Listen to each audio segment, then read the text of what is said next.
What's good, everybody? It's your boy Yo Shay Duke Jackson. Looks like I'm out here struggling. I'm on this African internet. Can you hear me in real time? Yeah, I can hear you good. I'm gonna turn this light on real fast so I can get a better All picture. right.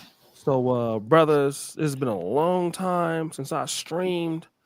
I know y'all not really ready for all of this tonight, but hey, come in. We gonna kick it.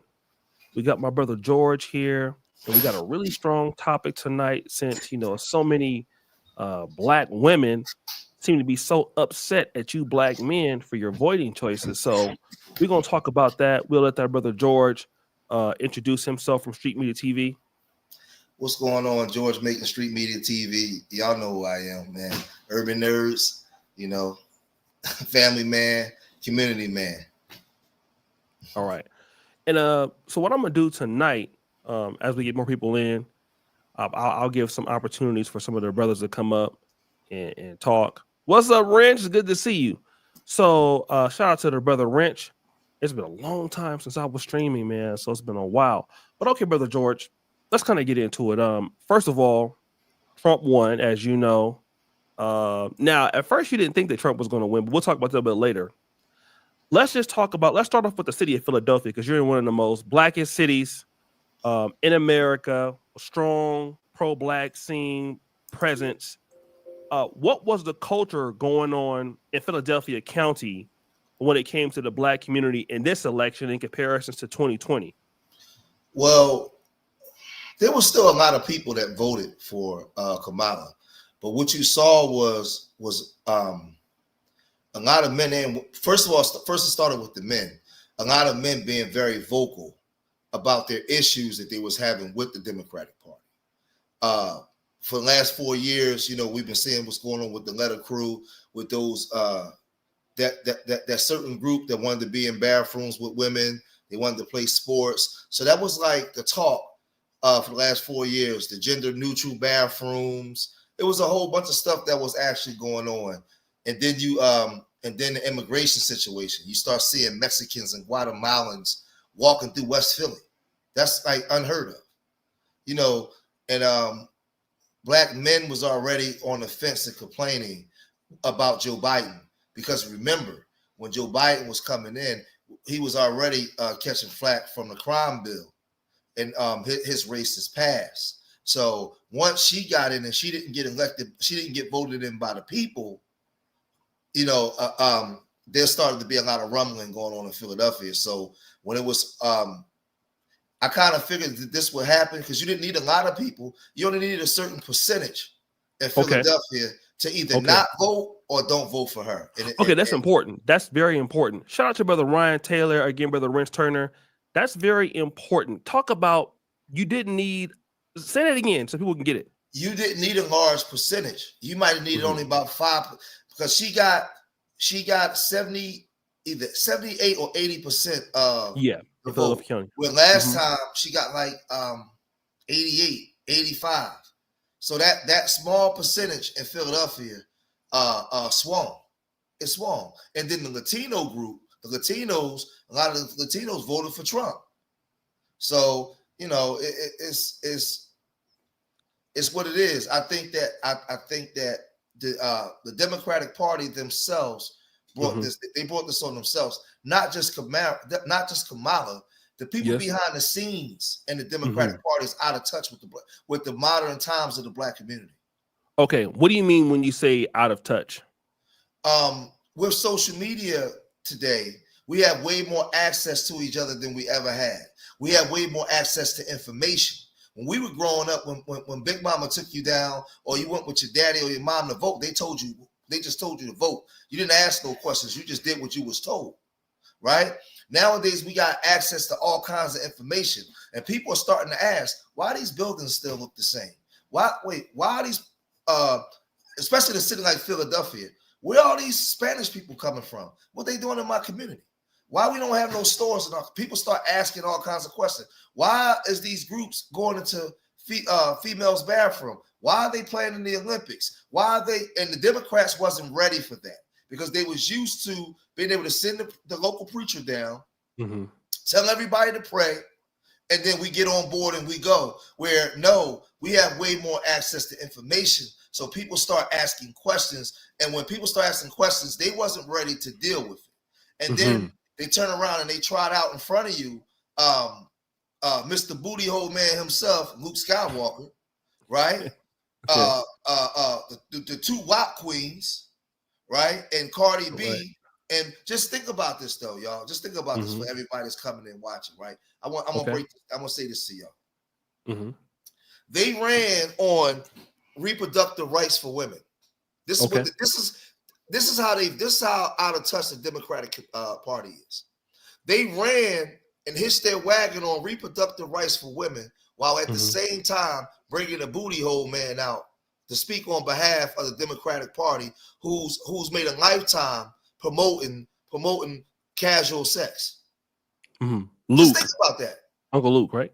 Uncle Luke, the WAP girls. We can do whatever we want to do with our private parts while running your campaign on women's reproductive rights. You bringing out the casual sex kings and queens. Make that make sense. You didn't bring out the black intelligentsia, or whether it was a man or a woman. I'm not sexist to a point where I couldn't vote for a woman, just not that woman, just not under this party. Because what they showed was to the world, on the world stage, black people don't have no intellectuals. They don't have economic strategists that we can go talk to. They don't have, because if they were, we would talk to them. Okay, let me kind of do this. Let me shout out to Maggie. Good to see you, Maggie. I remember her from the Lead Attorney channel. Sam Major, the biggest supporter and critical person on my channel. Shout out to Rhonda Mary. She's still beautiful. I'm good to see her. Let me kind of talk about this because there was a big push. And you made a great point saying, hey, I'm not a misogynist black man. I don't have a problem voting for a woman, just not that party. And that was something that was pushed as a talking point by the Democrats and even Obama, that, you black men, I think it was right there in Pittsburgh, if I'm not mistaken, he was there in Pennsylvania. You black men, you're misogynist because you just don't want to vote for women.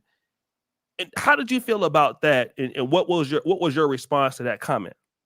Well, that comment displays just how out of touch they are. See, because I want people to understand this. Me being a black man from Philadelphia, I don't support Trump or the Republican Party. I've never supported none of them. The problem that you have is here in Philadelphia, we grew up Democrats. We grew up lifelong Democrats. So my argument was never towards the Republicans, because Donald Trump and the Republican Party don't owe the black community anything because we don't vote for them. Our argument was with the Democrats, and what they did was, well, if you questioning us, then you must be for Trump. And we like, no, we're questioning you because we're questioning you. And when Obama made those statements, what he showed was the arrogance and the disrespect and the malcontent that they actually have for black people, especially black men, because they know it's a problem when black men are no longer shooting each other. They no longer have their head in the sand. They're asking questions and they're saying, yo, what's in it for us? That's a problem, because they never thought that they would run into that. Not at this time, especially with a candidate like Trump. They didn't think that they would run into that. That's a good point. No, you make a good point with a candidate like Trump. What do you mean when you say that? Where when you have a candidate that's polarizing, where they can use their media machine to make him out to be the worst president we ever had, as if we didn't have Eisenhower and Taft and all these other presidents, as if we didn't have LBJ. He's the worst human being, and all of a sudden, racism only exists in one party. Right. Like, this is the social engineering that they try to do to us constantly, while at the same time we watching the Democrats bring illegal aliens in, try to create laws to allow them to vote to replace blacks, because they know that we were starting to wake up. So again, I don't have a problem with Trump. We just never supported the Republican Party here in Philadelphia. So I was never talking to the Republicans. I was talking to the Democrats, who we gave our vote to for 60 years. What they tried to spin it was, if you asking us questions, you got to be supporting Trump. And what happened was Black Philadelphia said, "Oh, we ain't going for that. You're not going to disrespect us like that. We're not even talking to the Republicans, because the Republicans don't even have to sit down and talk to us because we never supported them. We talking to y'all." And what we got was the disrespect, and that's why they didn't win. Let me get into this part. So you make a strong point. I'm getting old now, but I think 2016, 2020, 2024. This is 3 years, and the Democrats. People don't know. People think that the Republicans are very rich. The Democrats have all the real big companies. They have all the big tech companies, Apple, Google. Well, I think Tim Cook is a Republican, but most of that corridor in Silicon Valley is all extremely liberal. You know why? And a lot of them, if you check the CEOs, are a part of the Letter Group. A lot of them. Yeah, but Tim Cook, one of them. Yes. So the situation is this: 2016, 2020, 2024, Democrats had a bigger budget than Trump. This time around, they raised that record, I think $81 million in a day. They had $1 billion campaign budget. Trump had a lot of money, but he didn't have that much money. And they lost 2 of the last 3 elections. Yes. So my question to you is, okay, Hillary Clinton was supposed to smoke Trump by a lot. She had everything going for her, right? So they lose 2016. Joe Biden wins in 2020. Why don't you think that they at least, because obviously Trump, he had his political strategists, whatever they were doing, they did an excellent job with less money. The Democratic Party and their white allied groups of blue collar working people across America, they've also alienated them as well. You have seen with the inflation, this ushering in of LGBT rights in certain aspects have left a sour taste in white America, and we've seen white America online and on the news everywhere complaining about a lot of things that the Democratic Party was partaking in or was pushing forward. So what you saw in this election, and why it was a landslide, because a lot of people, white folks that normally would vote blue, went red. From Pennsylvania to Ohio, Michigan, and places, the factory workers, just the blue collar worker that normally had a stronghold with the Democrats. The Democrats, with the pushing of a lot of things, especially what really hurt them was the Olympics, when the trans boxer, yes, the trans situation that went on in the Olympics, the swimmer, the boxer, that left a bad taste in a lot of middle America, and they paid the price for that. Let me read here. Coleman Technology. What's up, O'Shea? I used to be a Democrat. Wife also. I explained to her why I'm voting Trump. Why I'm voting. I'm Trump. Use logic. We're both college educated. Mainstream media is outdated and frauds. Guys, thank you for showing up. I want to basically give the opportunity for brothers to go and subscribe to Street Media TV. Check him out here at that comment. Go subscribe. I'm gonna do a few shout outs. I think I see Quincy, Gentile, Mr. Welder, Still Pulse, Yeshua Always, Kevin, Don't Stop Comedy. Thank you, Steve-O, for being here. Flavor in Your Ear, Callie. Hey, how you doing, boo? Mr. Yoder. Yeah, I don't go live very often, man, but I kind of wanted to, kind of get back into at least once a month. Black Liger. Okay, let's talk about the black men. And we kind of knew this was going to be coming. I've been seeing so many brothers email me every day, and it's just, what's up, Brother Winston? Well, a lot of the hatred coming from, this is not all black women, of course, but you're seeing, some black men, some black women with the argument like, okay, now if you get killed on the street or you get shot by the police, don't come and ask us to march for you. And then also you're hearing some of the similar things from like Roland Martin, a lot of the fear mongering things that, gloom and doom to come and all of this. But I kind of want to focus it on black women because they, a lot of them tend to be very, very angry with black men, blaming black men for this election, and what transpired in 2024. What are your actual thoughts about it?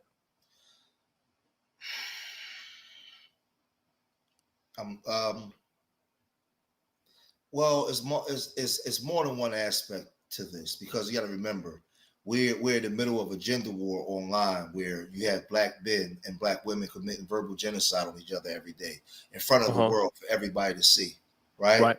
But then you have an aspect of, you got to remember, a lot of black women get up and go to work every day, and they go into those offices and those places, and they work for the white man.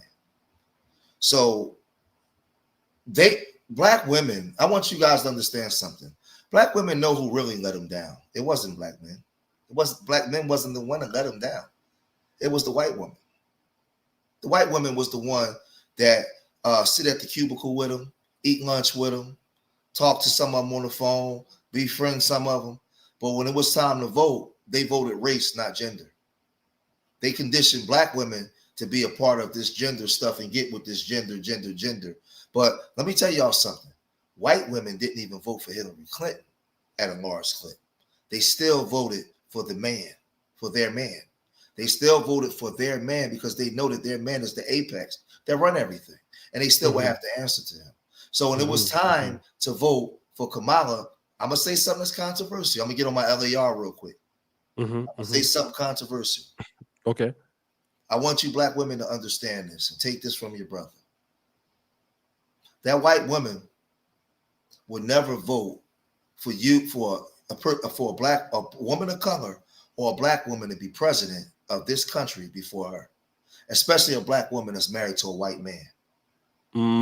But she sat on the sideline and watched her man conquer, create other ethnic groups, do all kinds of things, and to build what this country is, and places all over the world exist because of his conquests. White woman was used there for procreation. She sat side by side with him.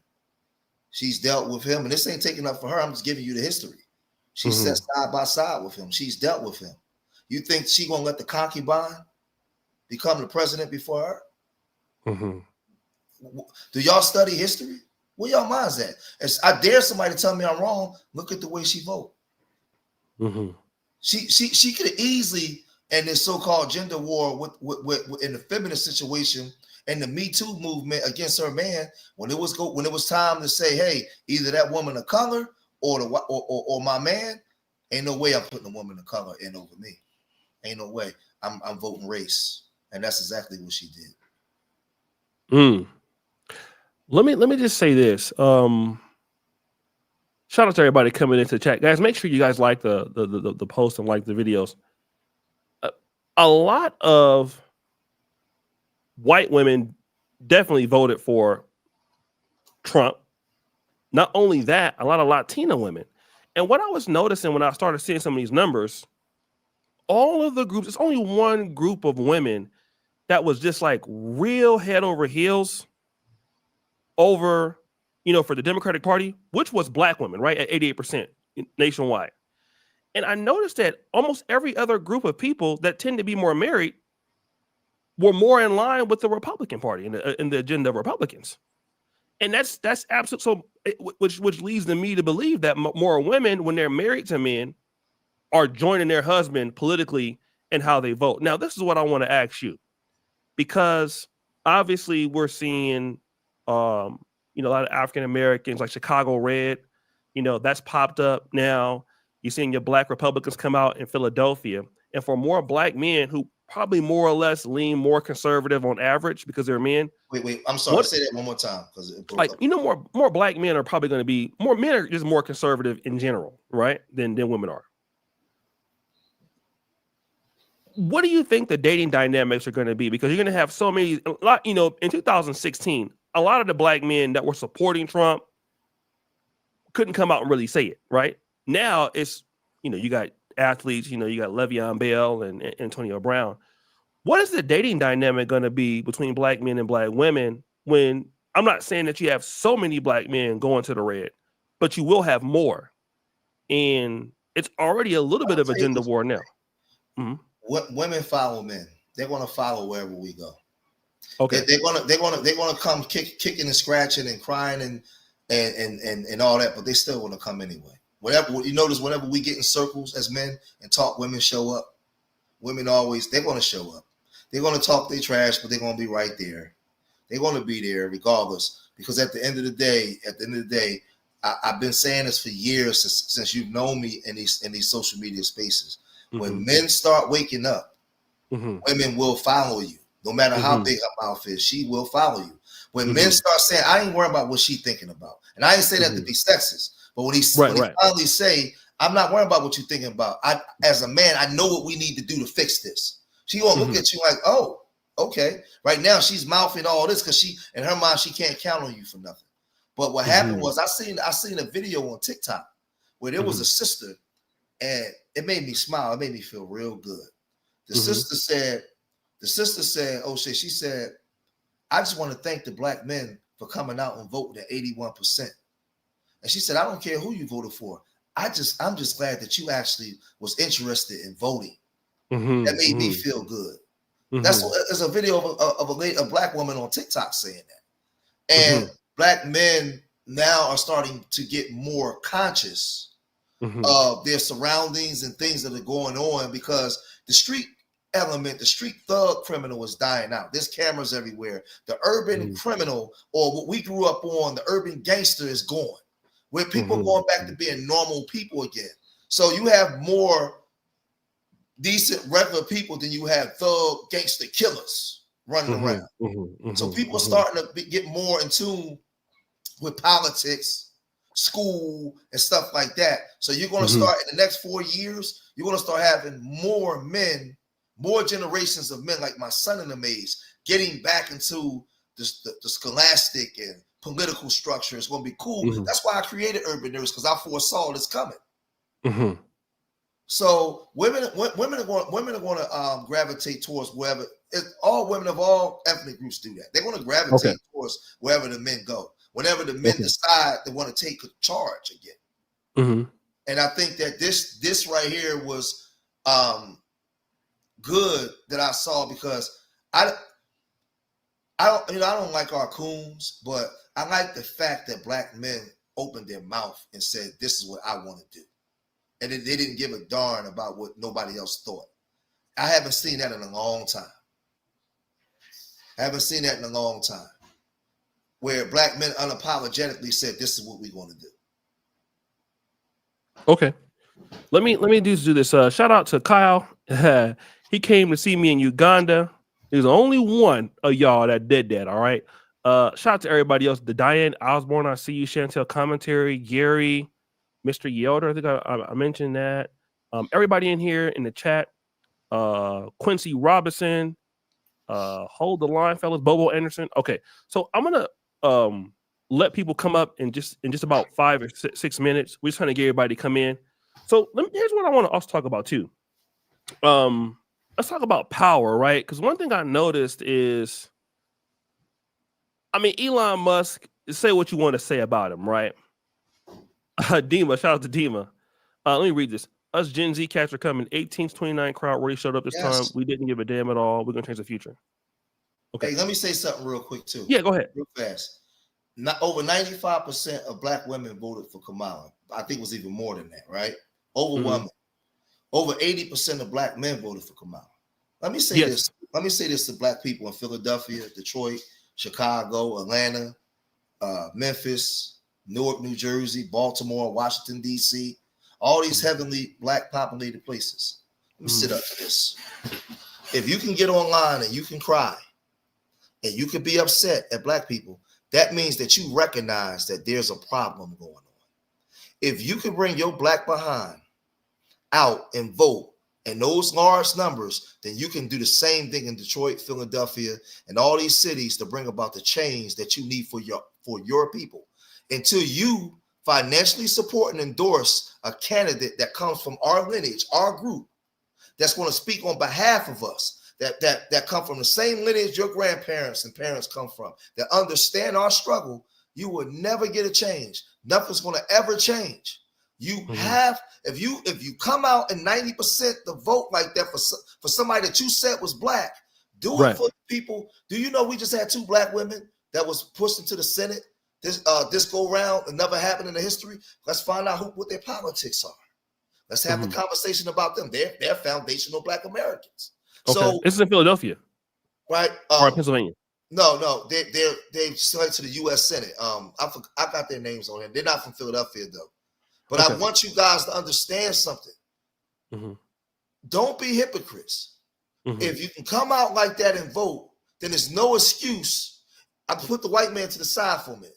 It's no excuse in these black cities where you can't do the same thing, but I understand why. Because that means you will have to support each other. That means you will have to love each other. That means you will have to be kind to each other. That means you will have to be patient with each other. See, the same love you was willing to give Kamala, why don't you give it to the brother standing next to you? Why don't you give it to the sister standing behind you or in front of you? How about we do that in D.C. and Baltimore and these black cities? See, you willing to do, because what you just showed the world, you'll do it for this woman, but will you do it for each other? That's the $1 million question. You know, let me just say this before I go into the next thing. You know, when I first came into the manosphere community,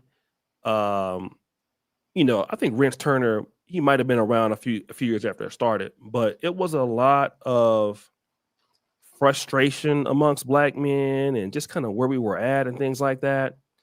And I noticed, man, when it's something that black men don't like, it's very lucrative for brothers to come together. You know, it's like, oh, we don't like these weave heads and we don't like this, you know, these whatever. Then you can see black men easily congregate, you know, and it's like, in this moment, it's typically in short spurts or in, you know, or in spots, you know what I mean? Yes.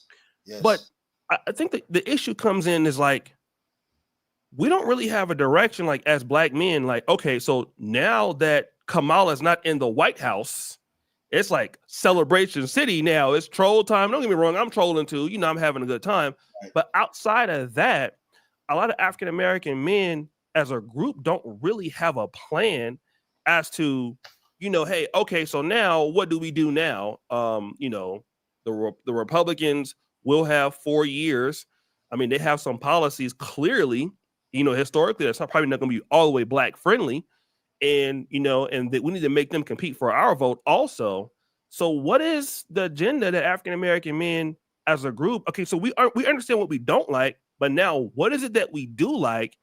And then I feel like African-American men, we have a hard time with that concept. And it's just like, okay, well, we've done that. Because a lot of us wasn't raised under men to understand leadership, sacrifice, commitment.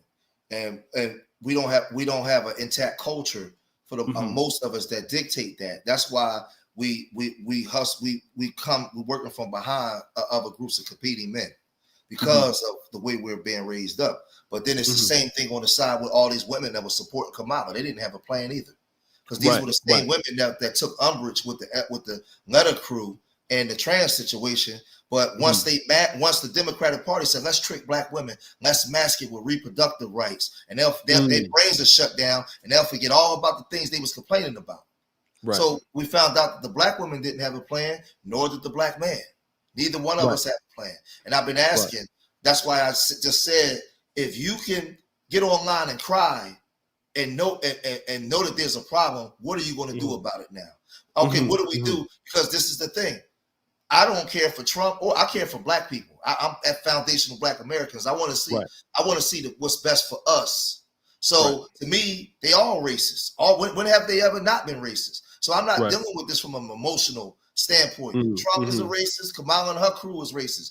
How can us doing business with these parties benefit my community? That's what I'm more concerned with. I don't give a darn what you call me when I walk out the office. What I want to know is, when we walk in with a plan, how can we got a 15-point plan. Can you meet 9 of them? That's where I'm at with it. I don't care if Trump is a racist. I want to know, what can you do for my people? Right. It's a good point. And great point, actually. Shout out to Lee L second. Moses Lee. Here goes some Trick and Money Brother. So thank you so much. Shout out to Alex, Tony Bands. If you guys are enjoying the live, press 1. Shout out to brother Kevin KB, Ball Strip. Don't forget, brothers, to subscribe to Street Media TV. And after this last part, I'm going to allow some of the brothers to come up and join us and say what you have to say. But here's what I also shout out to brother Eric Toomer, always a loyal subscriber. Elon Musk, and I want to get on this. And this is something that I noticed that a lot of white men do. I mean, I'm living in Africa, and actually white people are the majority in America, but in certain aspects, when it comes to maybe, men, a lot of white men are, men in general are kind of the minority, even if you have the numbers. What Elon Musk did to help Trump win the presidency, I think that a lot of black men just missed that. And I just kind of want to talk about that. First of all, Trump was almost banned from almost every social media out there. Okay. Facebook, he was not there. That was the fakest laugh ever. YouTube, I don't know if he was still available on YouTube. So Elon Musk says, listen, I'm going to go and buy Twitter. Okay. Buys Twitter. Twitter loses all of this money. And the first thing that he does, or one of the very first things that he did was let Trump come on to X. All right. Then the far right showed up on X. They were already there, but they just was there more. Okay. Trump said Elon Musk was giving him $25 million a month. So once Trump won, what? No, Elon Musk was giving him $25 million a month. Damn. For the campaign. Listen to this. Once Trump won the presidency, Elon Musk immediately gained $20 billion in wealth. Yes. Okay. I see that. Now here's, I know now I'm getting back to my roots on the channel now today. This is kind of what I really like to do. Don't get me wrong. I have my celebrity stuff, and my celebrity stuff has like some gems in my celebrity stuff that's very. In the chat. I've been telling you this. Yeah. Hey, chat. I've been telling him this on the phone. They saying bring the brother pill back. Me, you, and LAR. I told, but 2 days a week, Tuesdays and Thursdays, 7:00 slot or something like that. We kill him. Well, let's see if they press 1 enough times. Actually, I think I could do a poll here on my channel. A poll for the brother. But do y'all want let's put the poll on. Let's see. But and one of the things that I've tried to see with black men is like, many of us as brothers, we can be like, oh, black men for Trump. But I don't think we really understand what that means, because black men for Trump just don't mean like black men voted for Trump or voted for Kamala. It actually means that you're going to help the next man achieve something, and then it comes back to you and building community with other black men to achieve something. And white men, and I'm going to be honest, I lived in Poland for some time. I saw Ukrainian men do this. I see Indian men do it all the time. Here in Uganda, if you go to West Africa, you see Lebanese men do it. And when you come across black men, and don't get me wrong, I'm going to just be honest. So many black men on YouTube, man, have helped me to get where I'm at. And it was because of just coming on YouTube as a content creator. I met you. I was able to meet Kevin Samuels. Rest in peace. I met so many Rinse Turn. I met so many good brothers that I was like, oh man, and we started getting opportunities. I mean, Kevin Samuels, man, if it wasn't almost for him, I mean, I don't know where I would be in my career right now. But it was just, and I discovered the guy. Or he came onto my channel one day. Simple to peace out to him. And that's when I was like, oh, shoot, black men can work together. It happens all the time. But I think that we forget as black men, like, okay, these white men are going to help each other out. And now look at Trump. All those federal cases he had against him, they're dropped now, I think. At least some of them are dropped. And Elon Musk is going to get $20 billion. Who knows what? He might hit the $1 trillion mark, man. We need to explain to our brothers the importance in stressing it, because we're black men and we typically don't need each other. We feel like we don't. But let's teach that to the brothers tonight about why white men and Indian men get this and we have a hard time getting it, and why we need to get it. Well, we going into the term and the way we use Pookie and Ray Ray is going to start to dissipate a little bit because we're going into a new time, a new era. I tell black men, a lot of my black conservative brothers online, I'm conservative. I've been married to the same black woman for 23 years, 4 kids, raised 6 grandchildren, got a nice house, live a nice life, grew up in the streets, changed my life, right? Always had my dad. I don't think that nobody was more conservative than my parents and my grandma and all of them. I'm just conservative with a black family, with a black agenda and my conservatism. I don't have to go sit next to white folks and be up under them and push all their talking points in order to bolster my conservatism. No, I'm a black conservative in my community, the same way a lot of our parents and grandparents was. I think that it's a misconception when you see a lot of these conservatives, they over there with white folks and they speaking out against the community, saying a lot of like Larry Elders and them saying a lot of egregious things. And I'm like, yo, that's not conservatism. That's not conservatism. Because you can be black and be conservative. And I was told, because of what we've been through and how our communities are and why we do flee from our communities at times, the most revolutionary act you can have in order to actually pursue and move forward is a black family and black unity. Because I found out that I get, whenever I'm, as a married black man, whenever I get around other married black men, we treat each other totally different. Why do you say that? We have more to lose. It's like a natural camaraderie, understanding of each other. We sit down, we can do business, it's just different. When 2 married black men come into a place. I mean, in my experiences of being around other married black men, and I ain't talking about the ratchet, bro. I'm talking about brothers that's actually taking care of their families, going to work every day, living the life. You know what I'm saying? Creating legacy.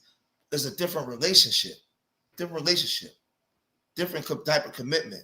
And I think that we got to get back to that. I don't care if you're conservative. I don't care if you're liberal. If you're a black man, we know that we got to lift each other up and help each other. And I think that in this presidency, in the next 4 years, there's going to be some good and some bad.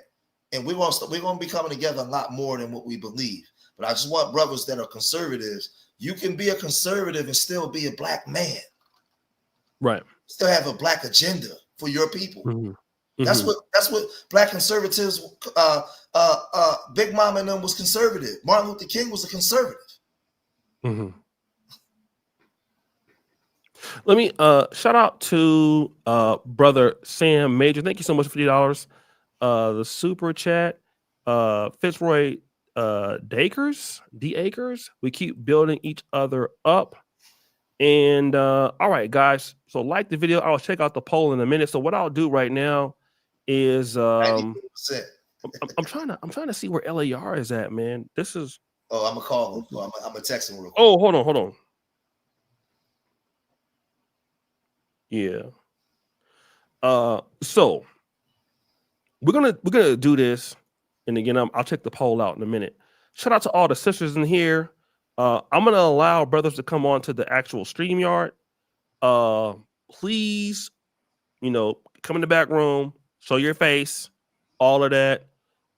We could talk about certain things. I'll give everybody a few minutes, and then all of that. And it's good to see you guys here. It's been almost been like a year since I've been on live. Maybe like a year. I don't even. How you gonna do it? How you gonna do it? So you gonna let them come up one at a time, or? Yeah, one at a time. So that way we won't have a whole bunch of people like talking. Yeah, like the old school ghetto Google Hangout days and everything. So that's there, and you can. Somebody says, "Are you talking about Philip Scott?" No. Okay, brother Wrench. Let's shout out to brother Wrench from Dallas Fort Worth. What's up, man? What's up with you, bro? No, you didn't got rich, and then you got all that sound and stuff, man. I see you. Hey, boy, just a little bit. That boy got sound like Fresh and Fit, boy. I hear you. Man, I'm trying to be like you when I grow up, man. I got the soundboard and everything, man. No, you don't want to be broke. What's going on, man? Man, first of all, shout out to both of y'all brothers. Shout out to the brothers that's in the chat, man. We've been covering this topic on a lot of different channels and a lot of different platforms, man, having the same conversations.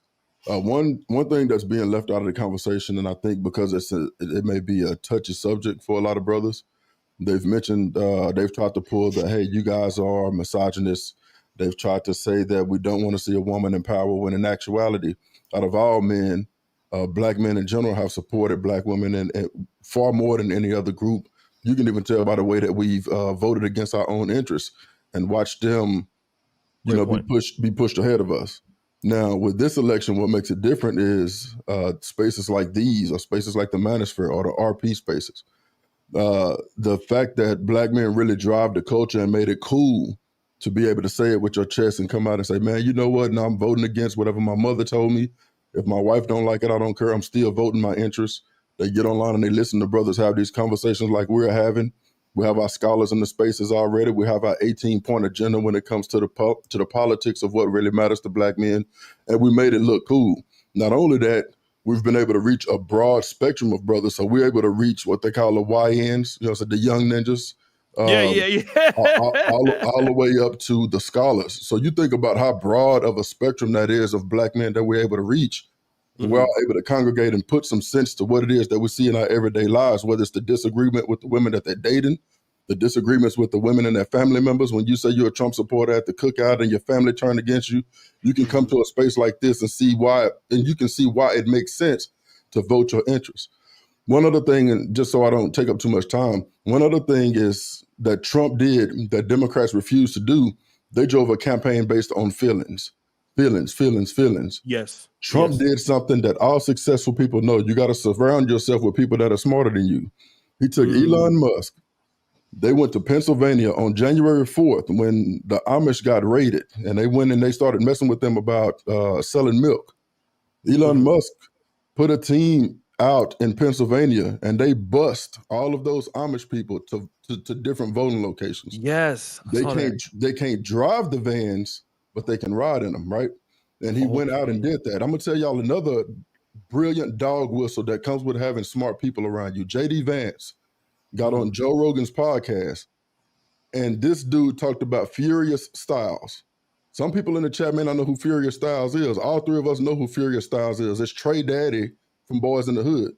But he talked about the part of Boys in the Hood where Trey was looking at the sign and talking about ownership. That was a dog whistle to black men to say, hey, I know that y'all are looking at what we're doing without having to say it.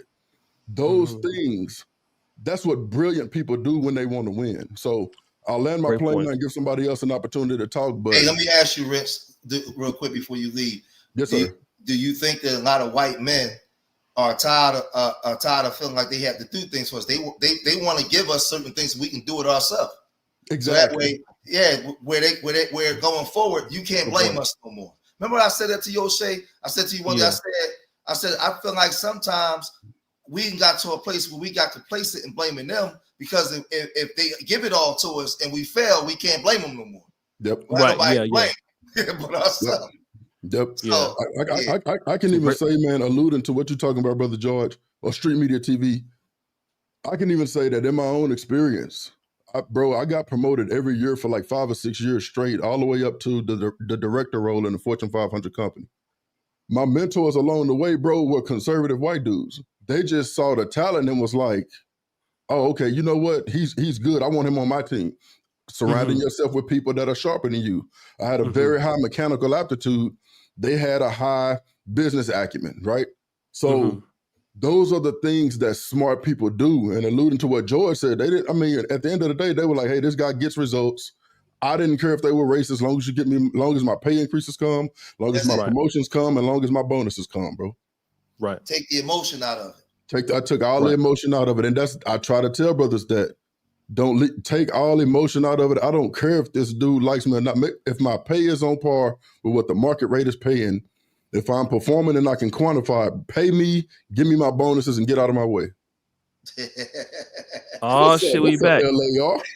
Let me just say this real quick. Not LAR. See, now Rich supposed to come see me in Uganda. LAR done already came and seen this trick live in it. He didn't see me live and direct. Y'all think it's not? I think I'll be playing. LAR to tell you, but let me just say this also, and you make some exceptional points. And one things that presidential candidates I notice do is, okay, you have your base, which is Republican or Democrats, right? And the good presidents, are not good presidents, but the more popular ones. Let's say Barack Obama, Bill Clinton, Ronald Reagan. At a certain point, they try to come back to the middle, and then, okay, I already have my base and my states. Now for the swing states, we're going to come to the topics and come down the middle and try to get everybody else. And it seems that instead of Kamala Harris trying to do that, it was more or less on, well, look at how bad Trump is, or you know what I mean, and sending out people to do identity politics. And then, the Joe Rogan, and I think that had a lot to do with him winning an election too, was that Donald Trump did show up on a Joe Rogan podcast, and Kamala Harris was afraid to come up to the podcast because she was afraid to answer these questions. So it's like, well, you have to come to the middle anyway and understand what the other side wants. So if you can't do that in the national election, what that shows me is that when it comes to maintaining the black vote, you don't care. I don't know how many people, like, shout out to New Possibilities. He's New Possibilities, LAR. And when I was watching his video the other day, he was talking in a very profound manner about how he's going to be after black men for 4 years for their decision to vote for Donald Trump. And so I was thinking, like, well, you guys had the House, you had the Senate, you had the presidency for 4 years, you had the opportunities. So why are you not talking about the missed opportunities that you guys had? And again, it's Democrats' inability to come down the middle and understand what voters want. It's kind of like, I mean, if you remember Michael Jordan in like the 85 draft, and I saw this, what was his weakness? He can't shoot the mid-range jumper. Jump shot. So Michael Jordan really worked on that, and that became like damn near, it was his best weapon by the time he retired. Even when he came back, he couldn't really jump anymore. He was still hitting the mid-range. But when you look at Democratic voters, I mean, you see that Clinton did that in 96, and you've seen Obama do that. Because remember, Obama was against gay marriage, and then he came back down the middle, and then he changed to get gay marriage once white men stopped supporting him. When it came to Kamala and Democrats, they don't want to come down the middle with anybody. It's not only just black men, they can't do that at all. Because and so I don't think we're going to get a Democratic president for a long time, the way that they're going. Because what they've shown in this election was they don't have sorry, go ahead. Yeah, they don't have a plan of action where once you hear some rumbling, they can unveil.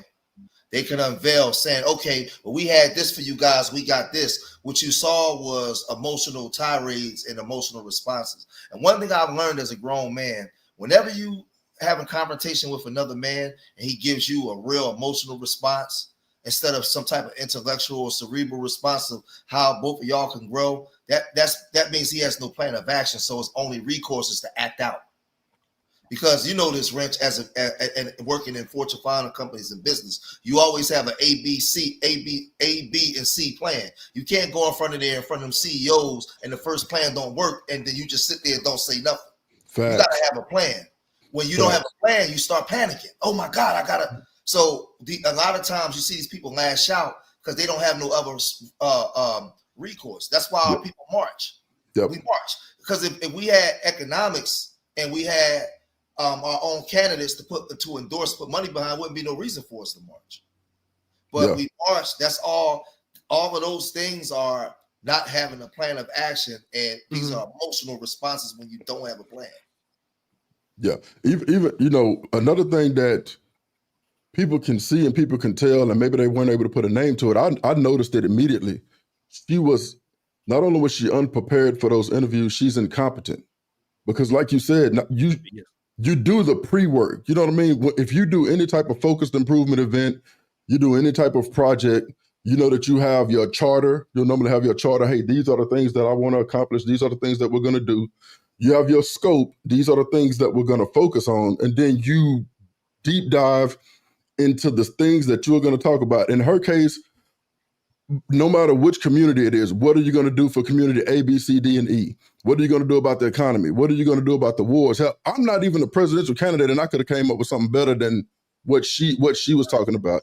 It showed a gross level of incompetence, man. If this lady would have, the current vice president can't do that. That's even makes it worse. yeah, if this lady would have got into office, bro, I don't think people realize how close to calamity that we were. She grossly incompetent to the point to where if somebody on her team wanted to get something done through her, they would have been able to do it because the competence is not there to stop them and challenge it. Because you haven't done the pre-work. She was grossly incompetent, was not the right person for the job, bro. Yeah. No, that's Brother that's LAR, my bad. I didn't mean to hop in, bro. Go ahead, bro. Good to see you, fam. No, that's all good, fam. After LAR, we're gonna bring in, so Brother Winston's here, Jay the Informant's here, and HVAC. So I'm gonna go Winston, HVAC, and then go ahead, LAR.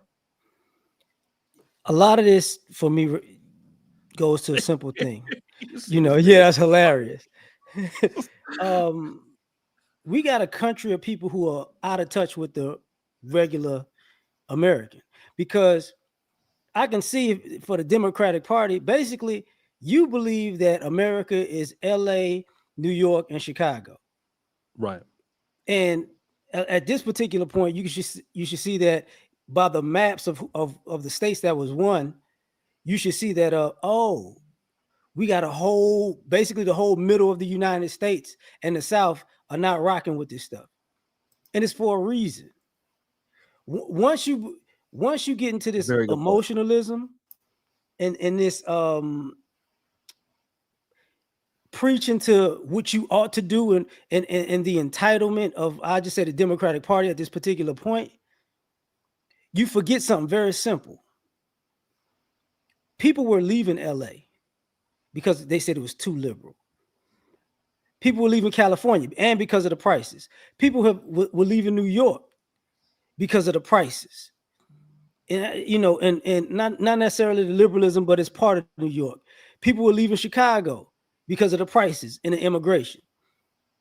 So all of the places that those people went to, they were like, yo, I'm not voting for this. Because who wants to relocate and wind up being in the same exact thing you left? Right. Nobody wants to do that. Right. So, a lot of these people don't, and the ladies don't want to hear it, but the reality is this, and I'm going to just say this for Black women in particular. Mm-hmm.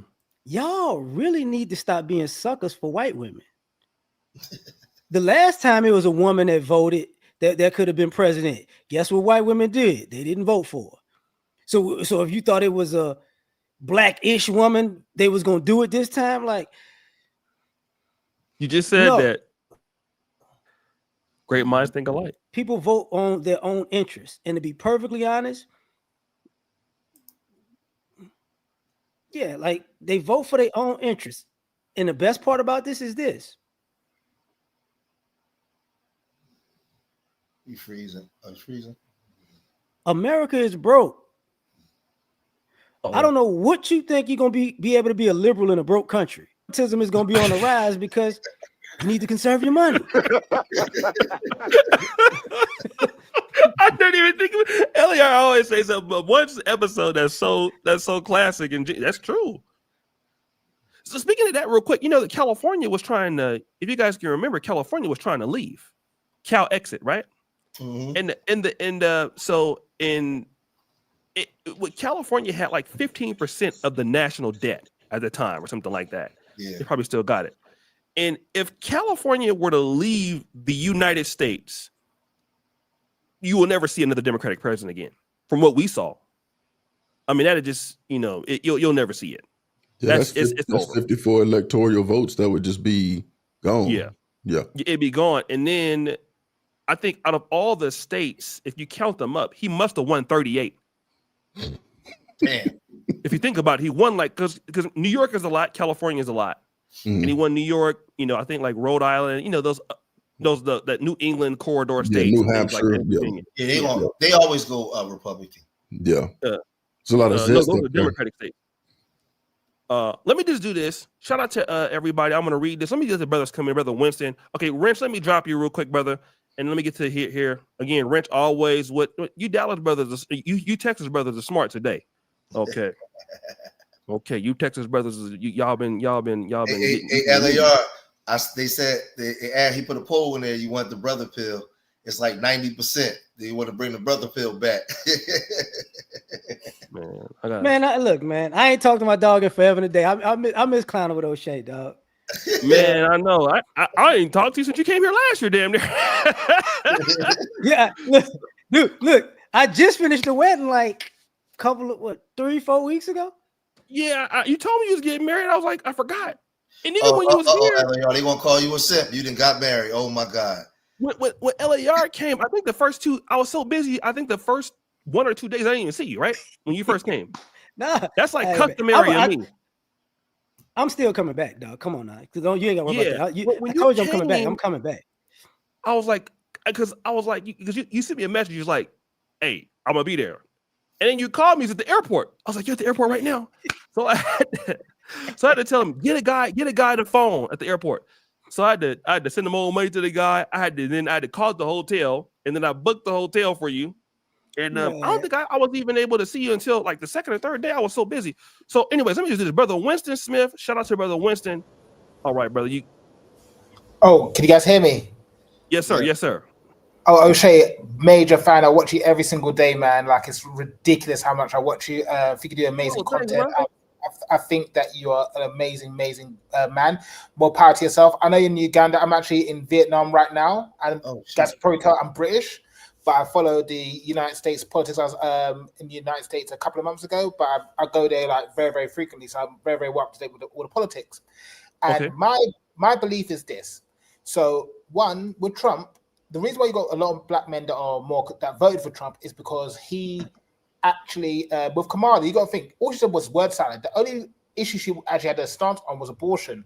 And you got to think with black men like ourselves, we're not going to be able to relate to that. You know, we're not going to look at that and go, oh my God, yeah. Another thing that's happened as well is that you just, online, men are just getting denigrated. So when they say, oh, what would you prefer, a random man or a random bear? You know, and they keep saying, oh, the bear. You know, men just get tired. And then you got to think, when it comes to DEI, funnily enough, that actually puts black men like us at the bottom of the totem pole. Like at the very bottom would be white guys. And then just above them would just be us as black men. You know, they're trying to do the alphabet people, or they're trying to do women, and they try to do all these other things. So I'm dumb. What is DEI? I'm sorry. What is DEI? Oh, diversity, equity, and inclusion. So essentially now. Oh, okay. So basically, the more things. So if you're alphabet, if you're the more obscure your identity is, the more willing they're able to hire yourself, right? That's the 2030 agenda, O'Shea, that I sent you. The 2030 agenda. Yeah. Okay. Okay. It's diet affirmative action. Yeah. So, and you got to think, I think as well, the one thing I respect about Trump is that he actually went to the National Association of Black Journalists and sat down. So he's in a hostile environment. They spoke to him very rudely. The woman, they kept cutting him off. He went to hostile environments. He went to Detroit, and even when he went to Detroit, I can't remember which organization went to Detroit. They go, listen, President Trump, thank you so much for coming here, because usually when Obama, when Harris, when Biden, whenever they want to speak to black people, they go to like the NAACP, so like the very middle class, the very top black people. But Trump actually went to Detroit. And so then you got to think, black men are also seeing all the stuff in the culture. So, you know, you're having all this stuff that black men just don't relate to. That's why I think that Trump went from 10% to 25% of the black male vote. And black men, you got to remember as well, we got other things on the agenda, like in terms of everything, terminating kids wouldn't be, I never met you street media TV, I never met you law movement, but if I said to you about terminating kids, that probably wouldn't be in the top 10 of priorities. You know, economy, I said this to my brother the other day, I said to him, I said, T, how many people does the economy affect? He's told me 100% of people. Okay, how many people does terminated kids affect? 5. Even if you call it 10%, you know, it's not an issue. And, you know, afterwards, now you're seeing all the nastiness that's happening to us online afterwards, where they can't accept the results of the election. The guy won it fair and square. He didn't just win the electoral college. He won the popular vote, the House, and the Senate. That's a mandate. Yeah. That means he can now say, like, cool, the country has voted for me. They tried everything they can to get to destroy him. And another thing I say to you about is Elon Musk. Yeah, so this guy was smart. he had so much bureaucracy when it came to SpaceX with the Democrats in power. So he said I call him Big Match Donald or Big Match Don. I said, he got into Donald and said, listen, if you allow me to, I'll give you all this cash. He gave him 75 million. Like he said, that Twitter X went up to 20 billion, but he really got Donald in so he can have SpaceX, so he can colonize Mars. He wants to colonize Mars within 20 years. If Donald didn't get in this year, it would never happen at all. And you got to think, and so, because now you got to think he gave Donald the most amount of money, so Donald's going to be very sweet with him.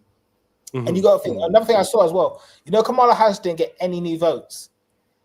Every demographic, there was only 2 demographics that had the slightest, I think it was like maybe 1, maybe 2 points in her favor, over 65s and white women with college degrees. And even I was shocked at how small the bar went from where they were. Everyone else went straight Republican, like Latinos went from 45% to 54%, black men went from 10% to 25%. Everyone else was like very, very small, like towards Republicans.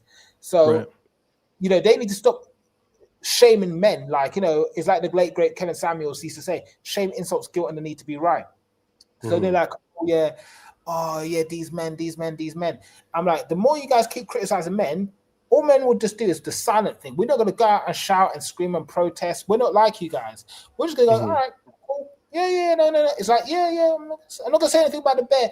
But you can imagine, we're all steaming mad. Like, I'm quite sure we all feel offended when they say, oh, a man or a bear. Yeah, some men are terrible, but the vast majority of men will protect you. And what's now happening is now you're starting to see the after effects of us being criticized on such a massive scale that then they start getting upset. They start saying, why did you guys have to vote so selfishly? It's like, no, don't tell me how to vote. If you guys want to do this, you guys got to make sure that you guys are paying respect to men 24/7. You're not going to disrespect me. No, okay. The issue is thank you, brother. Once he's really building up. Go ahead. 80% of black men voted for Kamala. The problem was she needed at least 60 to 65% of white women to vote for that woman. Right. They didn't do it. So the argument is the same as with the WNBA. Don't blame it on the black male players or the male players. Blame it on the WNBA been around for 2 decades and women don't support it. So what happened was the white women voted race, not gender. Good point. Right. That's ball game. Let me hold on a second. Brother Winston, we're gonna thank you so much, man. For a guy from the UK, knows a lot. Okay, let me just do this. I'm gonna basically shout out Uncle Stu, man. Where you been, man? You don't email me no more, brother. You been eating collard green sandwiches. Oh, okay. Hold on. T-Sam, let me just do this. I will never forget how black women disrespect black men. This election amplified that. Your bridge is burned with us. Just a few stragglers will defend you. I won't. We are now separate. Shout out to T. I won't say all that, but P. Diddy. Oh my God. What are you doing here, Diddy? Shout out to you, brothers, for great conversation. Need more of this going forward. Diddy gonna release these tapes, huh? Shout out to brother Cody Marshall. Salute to O'Shea, Duke Jackson, Wrench, LAR Movement, and Street. Here's my sandal money. I'm glad to see my brothers collaborate. Listen to you guys there, man. Don't forget to vote for the poll, guys. Vote for the poll. Okay, let me bring in. We have brother Jay Informant, then HVAC man. Okay, and then all right. Go ahead, brother. So am I coming through clear? How's everybody doing? Yes, sir. Yes, sir. How you doing, bro? What's going on, Street? How you doing, man? So and O'Shea as well, and Mr. Movement up there. I've been watching you guys for quite a moment. You guys have actually been on the point. I'll give you guys credit. But I think what this election came down to was propaganda. And I think that unfortunately that when it comes with black women, I think they've been propaganda, like the propaganda hit them harder than black men. When we actually look at it, I mean, the reason that most black men actually switched over and voted for Republican, like me, myself, I voted for Joe Stein on the presidential level, but then I voted for Democratic judges and for Republicans when it comes to like the commissioners and all that stuff over in Houston, Texas. That's what I did. But I voted for what my interest was. And Jill Stein spoke to me more than Kamala Harris with her word salads. Only time I saw her get excited when she was talking about anything was, I don't want to say the country name, but their country that's currently in civil unrest. And only time I saw her get excited when she was talking about, I'm going to say Tizio. that's the only time I started getting excited. When it came to economics, when it came to the social movements over here, she didn't give a damn about anything. Then she brought out celebrities to taunt in our face. She had all these bootlegs. Her campaign had more money than Donald Trump campaign, and yet the message was completely inaccurate. It wasn't on code with anything. It didn't speak to the people. You weren't talking about working class things. You weren't talking about black people. You weren't talking about even white working class or Hispanic working class. You flip flop on the border. You flip flop on all these other topics. And then your history in LA when it came to the truancy laws, what happened to that specifically that girl who unfortunately lost her arm because of Kamala Harris' actions, and it came to her what she did to those people in the prison where she was supposed to let them out, but she kept them in prison because she needed them to fight fires. Her record and what she's currently doing is the reason why she lost, not because of black men. It's because of what she didn't deliver or what she wasn't going to deliver. And even when it came to some things I was actually looking at when she was talking about $25,000 for a house, she says to a first generation family, I'm not first generation. My granny and my grandpa, on the other side, my grandmother, grandfather, they own a house. So would I even qualify for something like that? So first generation, what, like immigrant? That's the problem. That's what it was going to be for. That's what I'm thinking too. And on top of that, she had another thing called the Black Man's Agenda.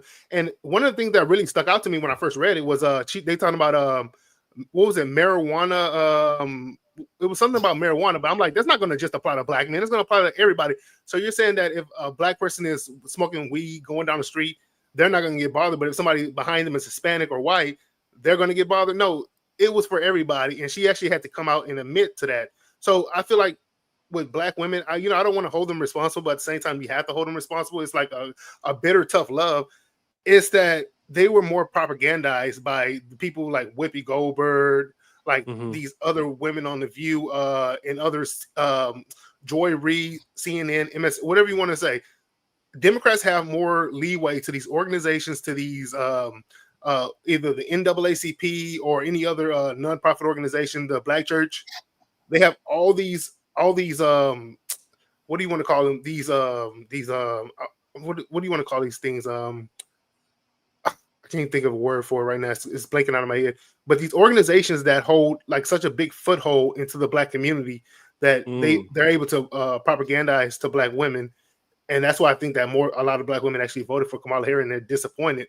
But I feel like black men separate themselves to a degree from these organizations where they can actually see the real situation that's going on. And especially when it comes to economics, when you have to pay for stuff, we already know what it is. So, I mean, so she couldn't like lie and say that she's totally disconnected from the Joe Biden administration and that she's not responsible for the economic conditions which we stand at today in America and be like, oh, well, I'm going to fix this. Okay, so why have you fixed it in the last 3 years? That's my issue. That was my issues with her. And that's why I voted Green Party on the presidential level. Okay, cool, man. Anything else you want to say? No, that's it, man. I appreciate you letting me up, though. All right, cool, man. It's good to get to talk to the brothers. Let me just read some super chats and then we'll get back. Humble Legend, thank you, brothers, with years of laughs and thoughtful content. I'll shake you to grow. Yeah, man, I haven't sold out yet, man. I might have to get me a white girl, bro, and go over there to the Trump rallies. Thank you, Uncle Stu, again. Go over there, watch my views crack up. Okay, so let's go to Brother HVAC. Brother HVAC, man. Yeah. Can you hear me, O'Shea? Yeah. Okay, go ahead. Hey, brother. Street Media, LAR Movement. How y'all doing? This is actually my first time actually doing one of these lives here and whatnot. I'm not gonna stay long. I'm gonna touch up what Street Media said earlier, and the brother that just left. When it comes to as a young man, because I'm in Gen Z, and what I learned, O'Shea, and about these spaces, man, it's heart-wrenching to see us fight each other, like you said earlier. And Street Media, you said it earlier, and I'm just gonna tell black women as well. These women ain't y'all friend, man, and we are not y'all enemy. Like, we're not. And until that somewhere along the line, that programming has to break. Okay, because the future generation, say after Gen Z or Gen Alpha, whatever, they're not gonna stand a chance as long as we still here fighting each other at all. And the videos that I saw O'Shea after Kamala ended up losing to Donald Trump, it was like, is this what young guys like me have to come home to and have to fight with and all that? And I love black women. I love like my mom. Probably, I wouldn't ask for another mother. I want to keep it black. I want to marry a black woman. I want to have black kids, but it seems like a lot of brothers my age may have to go, for example, like you, to the motherland just to do that. You know, just to Kenya, Rwanda. Because what I learned from all this crashing out, and I had to sit back and just, calm down to prevent my blood pressure from going up through the roof. Black women are not ready to be in no healthy relationships, man. They're not. And whether they in your generation, whether they in my generation, Gen Z, they're not ready. I personally, in my opinion, I don't think they have done the spiritual, physical, mental, or emotional work to be in a healthy relationship when and part of it's programming. When you've been in relationships with, I know we got a lot of black men, sisters that I'm gonna say ain't worth the shit. I get it. You do have a lot of brothers that they just ain't nothing. But we are out here. If you are looking for a healthy relationship, I promise y'all, we out here.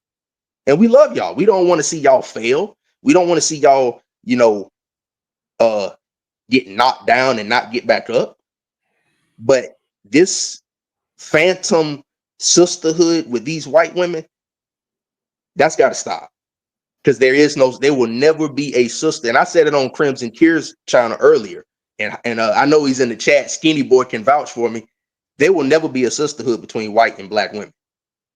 I don't care what no one says. There will never be a sisterhood between y'all, ever. And like Street Media said earlier, y'all really don't hate us. The ones y'all really hate is the white women. Because it was her movement, her feminism movement, that got y'all riled up to go against your man for 50 to 60 years. And what I learned about this 25% of black men that voted for Donald Trump, whether you like these brothers or not, O'Shea, they stood on 10. They said exactly what they was gonna do. We voting for Donald Trump. We tired of the high ass rent. We tired of the gas prices. We tired of all this bullshit. And they stood on their principles. They took their butt to that poll and they voted for Donald Trump. You got to respect it. Whether you think they coons or sellouts, we can, for all we know, they may be coons. Who knows? I don't know. But they stood on principle. And I think come next election cycle, you're going to see maybe 40, 50% of black men vote Republican. If that's the case, if it's JD Vance or whoever decide to run in 2028 or whatnot. But sisters, y'all have to do a lot of work. And we do too. I mean, we got brothers that's immature and reckless too. But this crashing out has really, it's not a good look at all. Okay. Thank you so much, brother AVAC, man. Before we get on it, I'm gonna get you guys opinion on what he was talking about. Yeah, I know you wanted to say something. So, yeah, what do you guys think though? Do you guys think that black men, and because of those women that were crashing out, a few of them, that this is the overall perspective of black women? What's your opinion on that? I'm gonna say this because I seen a woman in the chat say, "Well, what kind of race of men sit around and talk about their women all day?" I would say to you, sister, I think you should start a channel and start calling out those women online that you see every day that commit verbal genocide on black men. And I'll deal with the men. I'm gonna say this to some of the men. I'm gonna say some of you brothers based off of what this young man just said. Something that I told O'Shea about 2 or 3 years ago. I'm like 7 years older than O'Shea, right?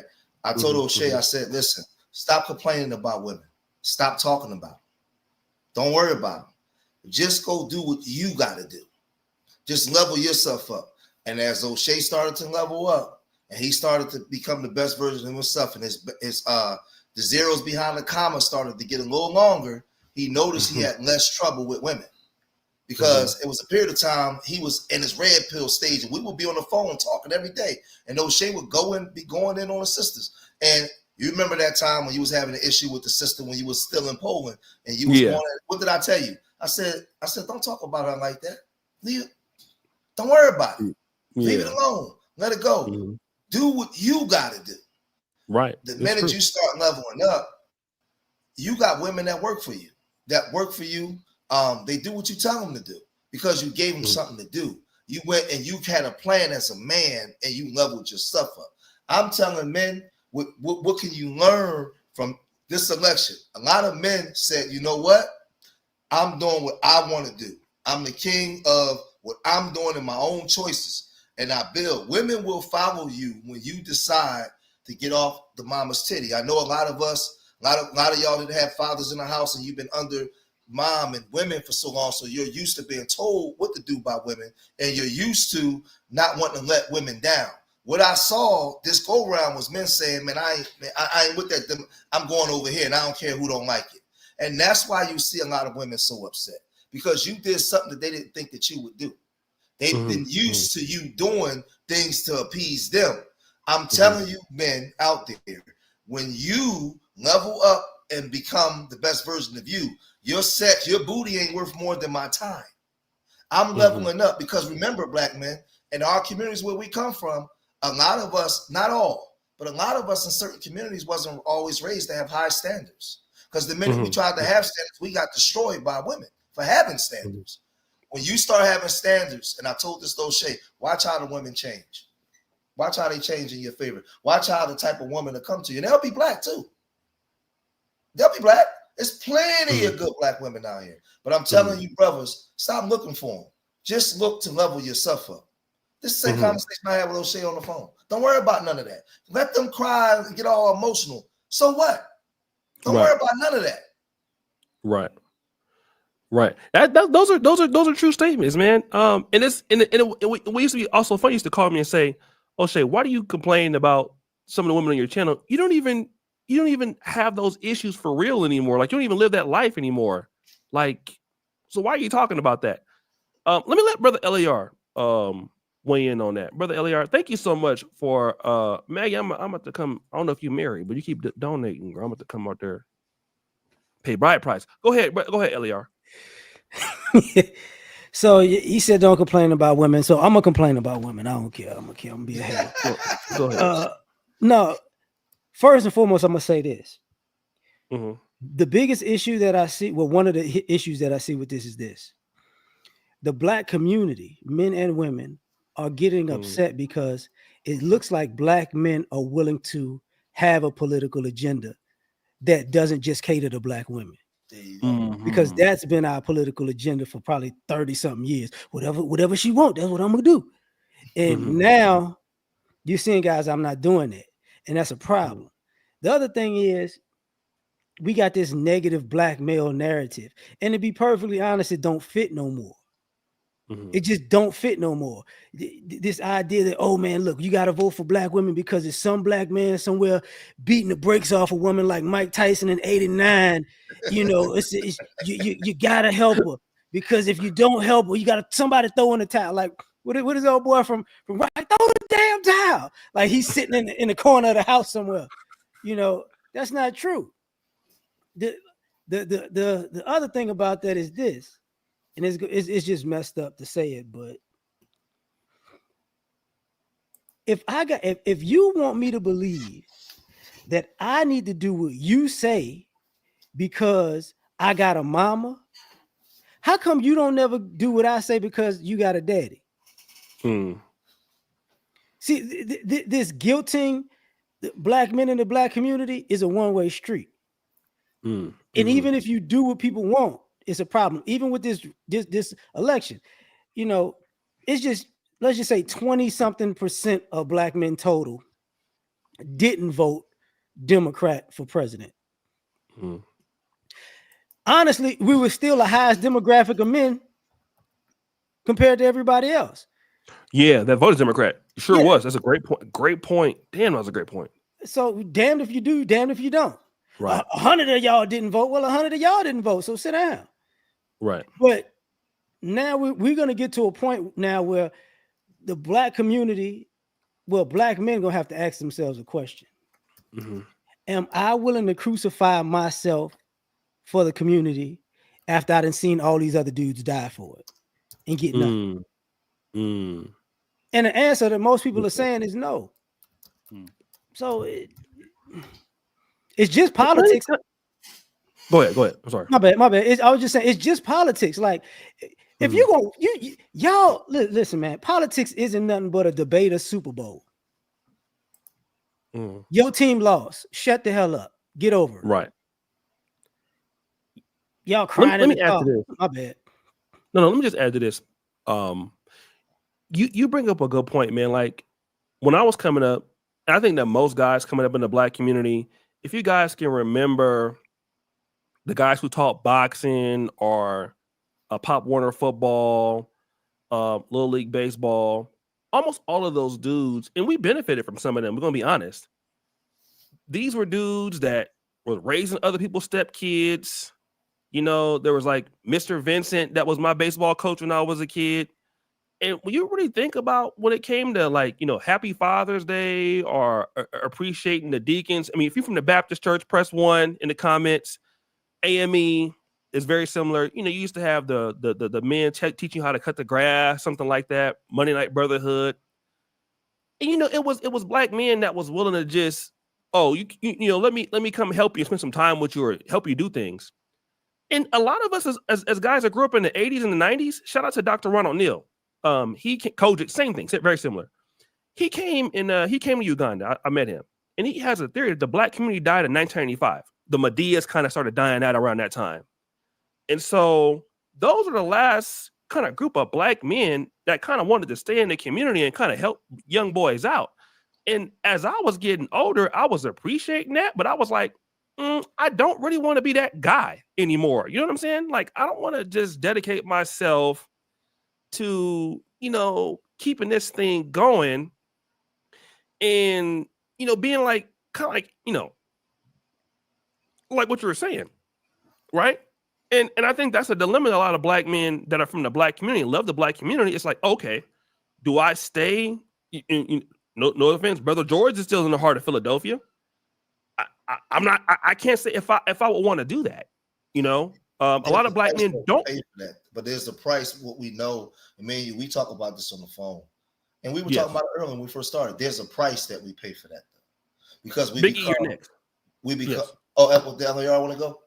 No. But sit again. Oh, well, I'm gonna be brief then. We become individuals. Yeah. While when you see a right. in the other groups, they have a group behind them. When you see successful Black men, you see an individual alone and with power. Yes. So there's a gift and a curse with that. Because when we do leave, we don't leave to go meet up with other successful Black men. We on islands alone by ourselves. And that's the problem. True. We don't have mechanisms set in place to protect us when things go bad or our communities. That's true. I got a question. Let me finish my point. Let me finish my point real quick. I'll go back to you and go to Biggie. So the thing about the young brother that came up and he was saying like these women are crashing out and stuff like that. I think like maybe like 10 or 15 years ago, I would have took that seriously. But I'm gonna just say that, man, as Black men, a lot of women judge us and throw us all in the kind of in the same road. I just don't think that's fair for us to do that to them, because most women, if you meet them on the street and you meet them, like, you know, probably no lady, if she likes you, is not gonna like really like you because you like Donald Trump for the most part. Some, but very, very, very few. I don't think that I've ever walked up to somebody and be like, "Oh, are you Republican?" Do you know what I'm saying? Like, this doesn't happen like that, you know. Right, and most ladies that are crashing out like that, those are women that have serious mental health issues, and we gotta know that that's, you know, a lot of women are bipolar and schizophrenic, whatever it is. So those are people that have medical conditions that they can't even really withstand. So you're talking about somebody that got mental health issues. So I'm watching somebody crash out. It's funny to see it, but that's a person that probably is struggling in everyday life, can't pay their bills. It was one lady that wished death on Black men. She's out there selling, you know, coochie on the side of the street because she has mental health issues. She can't even take care of herself.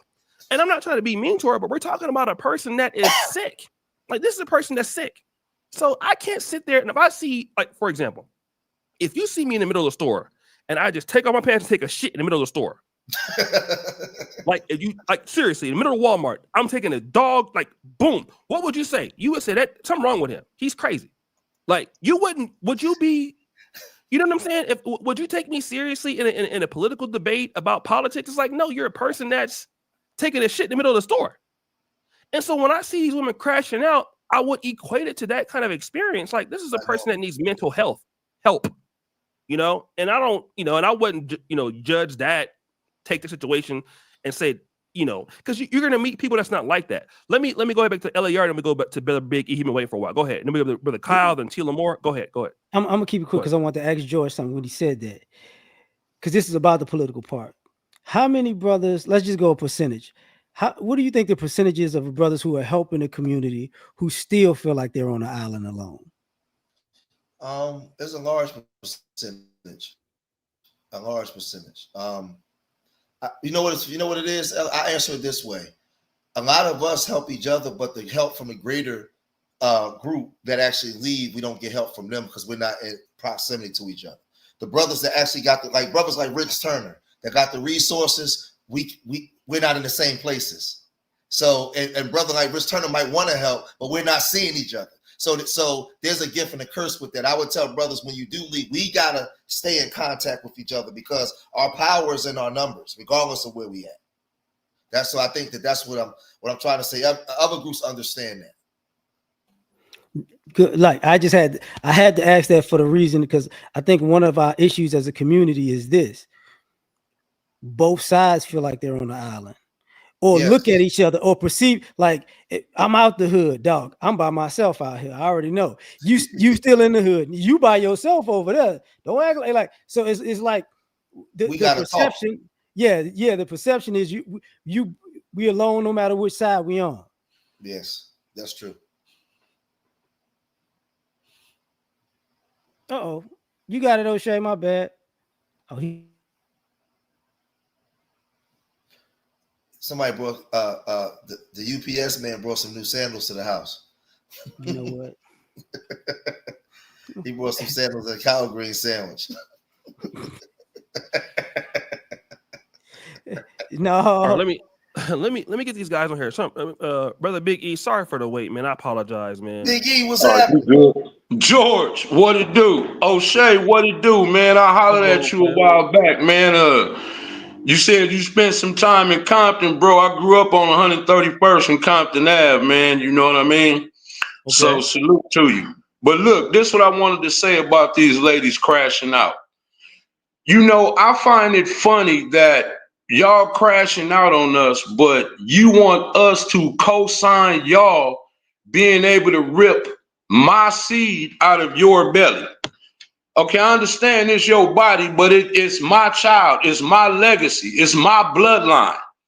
Why should I sign up for a woman to be able to rip my seed from her womb anytime she wants to?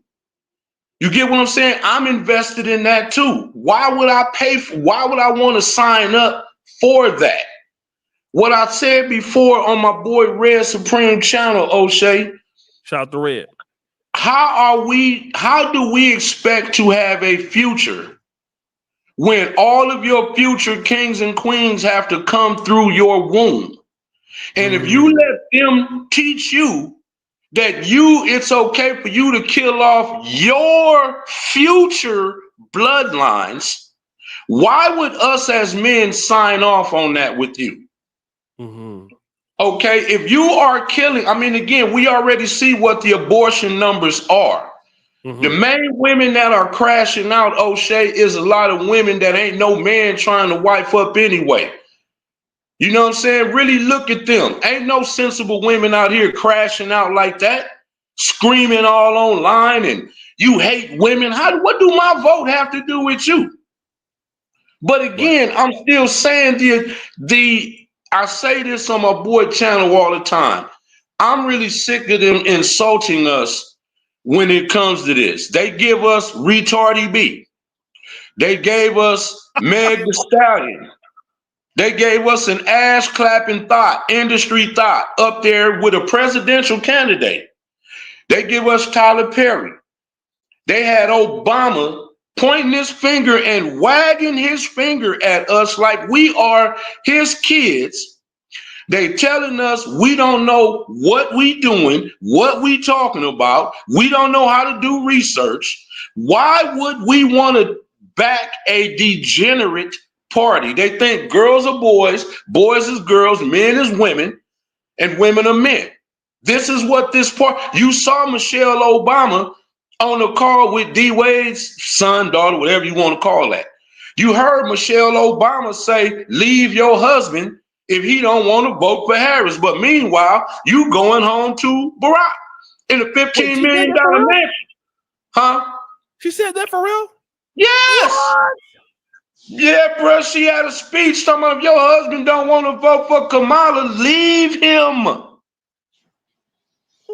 She said that while she go home to a $15 million mansion in Martha's Vineyard with her husband.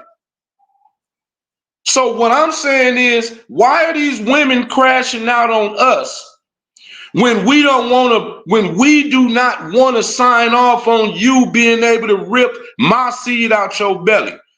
Why do you want us to sign off on boys being dressed as girls, ergo D Wade and his son? Why do you want us to sign off on men being able to swim with women, box in women's sports, compete in women's sport? This is what the Democratic Party stands for. They ain't got nothing to do with no inclusion. That has everything to do with degeneracy. Mm-hmm. And then look at the people who you bring out. Diddy is currently going through his problems. And you bringing out people, you bringing out his closest buddies. Beyonce, Jay-Z, all these people. Well, wait a minute. It's only a matter of time before their name come up in what's happening. We all know this. So why are you insulting black people to the point to where you feel like all you got to do is give us a pop-out concert, some buzz balls, a couple of Black and Miles, and a Chick-fil-A sandwich, and now you think you get our vote? This is crazy to me, bro. Ain't that what they did? Cardi B can't even form a coherent sentence. O'Shea, I said this on Red Channel. You heard Slim Thug. I'm a vote for Kamala because she's a black woman. I don't even know nothing about Kamala. Man, it's so easy a caveman could do it, ass nigga. Trying to tell us how to vote, and he don't even know who the hell this woman is. You get what I'm saying? I mean, it's like, bro, and then look at the hypocrisy. Support Kamala Harris, right? But then all of y'all hate Candace Owens. She's the same woman, married to a white man, black, quote unquote, alleged black woman married to a white man, but y'all hate her. But she's actually a way smarter version of Kamala. What's the problem here? Oh, because Candace ain't with none of that twerking your ass, huh? Oh, because Candace ain't with none of that ripping babies out your belly, huh? Oh, because Candace ain't with clapping your ass on stage in front of people for people to think you degenerate, huh? Is that what this is? That's what that is? Because Candace is going to actually act with sense? She's the same woman. She is actually smart. She didn't have to trick for Montel or low down Willie Brown to get where she was at neither. So what are we talking about here? We all saw it. We all saw the videos with Montel. Yeah, retarded B. That's her. That y'all heard her talk. Y'all heard her. Y'all heard her. How y'all doing? I'm nervous. I'm nervous. Man, if you don't shut your ass up. She was nervous because somebody probably told her you better get your behind out there and try to get them votes for that Diddy tape come out. Because come on, this woman was a stripper. She sold the ass on the pole. She said she robbed men. She performed WAP on the stage with, matter of fact, with Meg at a presidential inauguration, right? She actually performed the song. You ain't nervous. They told you now, remember, I got my finger was just on the pause button. If you don't get your ass out there and rather than votes, I'm going to push play. Oh, that's what happened. Other than that, what woman could relate to retarded B? What woman? Who? Didn't she just get online and say when she was 8 months pregnant, she let old boy pipe her down? This is the morals and values that we talking about here. This is how they look at black. This is what they think of black women or black women. And you crashing out on us because most black men have sense enough to see this, that we're tired of this degeneracy, that we're tired of them. Look, O'Shea, you know this. When they want to talk about black people, they always go to Compton, Watts. They don't never go to Ladera. They don't never go to Gardena. They don't never go all up and down Stocker and all up that way, O'Shea. They don't never go to where Black Beverly Hills. Baldwin Hills. They don't never go over there with them rich. Hey, O'Shea, I ain't got to tell you if them black people live in Ladera, they living in $3, $4, and $5 million homes. Even Inglewood. Even in Inglewood, if you go up and down Stocker, O'Shea, all them hills on them homes on them hills is 2 and 3 stories, bro. Them is they don't never go talk to those black people. Do you notice that they always go to the hood? They never go to Gardena, Baldwin Hills, Ladera, Culver City. They never go to none of the adjacent cities that's outside of the hood to see that it's actually black people that know how to function.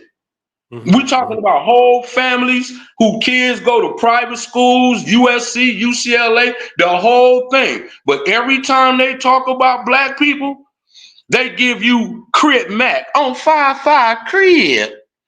That's what they give you on 5-5 Crib. They giving us whack. They giving us all of that garbage. Come, O'Shea, is Crip Mac supposed to be a household name? Everybody know who Crip Mac is. Why? Yeah, because they giving you people like Ms. Netta. This nigga looks like the Grimace. This is not dysfunction. It's dysfunctional. How is this not this? But when they give us black people, look, they only show us beefing. Look at what be going on Clubhouse. Pull up, nigga, pull up. This is how they show us. These is grown men who talking about they got the bag. Nigga, pull up. Nigga. Oh, dead homies, cuz. Nigga, who's supposed, and no diss to Brick Baby, but who the hell supposed to know Brick Baby? Oh, the dead homies. Cuz, oh, 6-0, I'm famous. Cuz, oh, 6-0, you sound just like him, too. Come on, man. This is what we showing. Oh, the dead homies. Oh, 6-0, nigga. You can't go to hood day, cuz. On the dead homies. Who the hell supposed to be what? You sound just like him too. I swear. Shit, am I right? Am I right or wrong? Now you see. Now we gotta make a choice. Now you remember when KS was here? He this, he that. Well, wait a minute. Are we trying to move away from that street image? Because you can't have it both ways. KS wore a suit. He wasn't talking about this street stuff. He was talking about getting on in life. Right. But then at the same time, niggas want to keep, nigga, I did 21 years in jail. Nigga, I was around all the homies' butts and dicks. Nigga, yeah, nigga, I was on the main line. Nigga, yeah, nigga. This what we got. Right. Big E, you building, man. But it's like 6:30 in the morning. Let me get to the other brothers, man. All right, salute, man. Good luck, man. George, I'm gonna holler at you. He was building. All right, let me go to let me just do this. Man, it's like 6:31 here in Uganda, man, in the morning. But we're gonna still keep rocking out. Thank you guys for the super chat. You don't go to sleep. It's probably some zebras in the backyard back there. These zebras will fuck you up too. Oh, let me bring my boy Kyle out here. Kyle came out here to see me. Man. Like, was it like 6 months ago you was out here? Yeah, it was in June, first week of June. Yeah. You was here like 4 months ago. Okay. He at work. Yeah, I am actually. I'm about to start in a couple minutes. You about to get fired. Yeah, I had to actually switch the conference rooms because people were lurking around, trying to figure out what I'm talking about. But yeah, I think I really do agree with what was previously talked about with the previous speakers, all of them, there is an underlying contempt for the black male image. And also there is the scenario where we don't really necessarily control our image. And that's something that Kevin Samuels was working towards when he was here, trying to get a positive image of the black man out, so that we can garner the respect that we desire. Because for men, period, we don't necessarily care about a lot, right? Respect is the number one thing, right? Like I tell the women that I've been with, like, I don't even need your love. I don't care about if you tell me you love me or not, but you will respect me if I'm here.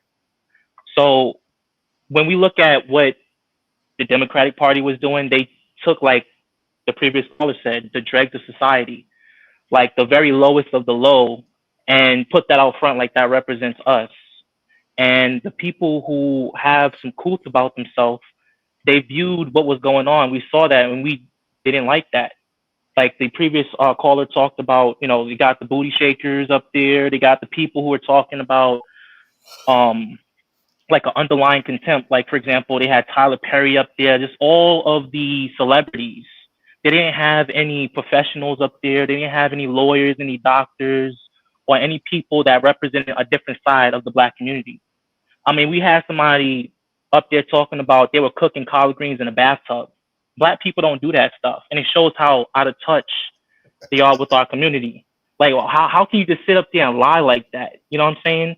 And it seems like it flies over people's heads for the most part.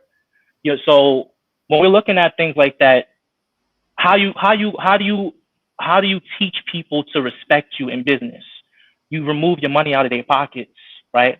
You stop shopping at their stores, right? Like I just had to move out of a place because my landlord was acting a certain way that I didn't like. You know, I pay my rent on time and everything like that, and he started acting a little funny. So what did I do? I said, hey, look, I'm about to move.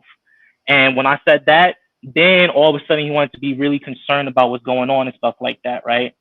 So when you take your image and you put a positive image out there, you control things like that. You control where you shop. You control where your children go to school. When you have that type of control over those certain aspects, then that's when people start to respect you. So I read books and literature from people like Dr. Amos Wilson, Dr. Claude Anderson, Dr. Jawanze Nkufu, and that's something that they talk about. When you have control over things and aspects of your representation, your likeness, your image, who teaches your children, that's something that Malcolm X was talking about. Who is speaking for you out in public, right? Malcolm X was also talking about that as well. He was talking about how our entertainment class shouldn't be representatives of us, right? Because quite literally, they're getting their reparations right now. So they have no dog in the fight when they're talking about what kind of things we should be spending our money on, what kind of things that affect us financially. They're getting their stuff, right? So they don't. When you say they, you're talking about who are you talking about? When you say they, so the people that they're putting out to represent us, like those celebrities, they don't live the life that we live. They don't have to vote. Right. Either way, if Biden becomes president or if Trump becomes president, they're good. Their kids are going to be good. Their grandchildren are going to be good. And we have to worry about that. So that's why people like Malcolm X was talking about, they shouldn't even be talking about our struggles because they don't understand. They're so far removed from it that what they're saying has no weight. So the fact that one group would kind of like focus on putting that type of people out in front of us to represent us, it shows you that they don't respect us. They don't have our best interests at heart. And they don't want to listen to what we're talking about. So again, how you teach them to respect us? When we go to the polls, we show them our disdain to that. When you have people coming in your community selling stuff that's detrimental to your community, like the liquor stores on the corner, right? The people in the nail salons that are beating the women and stuff like that, right? We had incidents throughout this year when there was stuff like that going on. So how do you teach them to respect you? You remove your money from their pocket. You stop going to their shops. You stop shopping in their places. Then they're gonna learn to respect you. So that's all I had to say. Right. Hey, okay. Shout out to Kyle. You were supposed to be coming back soon. Go ahead. What were you gonna say? I'm trying late January. That's when I'm trying to come back. Oh, late January. Okay. Okay, let me get to these next 4 people. Brother T. Lamore. So the T. Lamore, we got Chief Sauce. Sauce, turn your camera on. Tony Brooks, Doug. Yeah, you guys turn your cameras on, man, so we can. Okay, let's go to brother T. Lamore. He in the museum. Unmute yourself. Unmute yourself. He got a keyboard. Is that an organ in the back, man? Yeah. Yeah, Minister of Music in the mouth.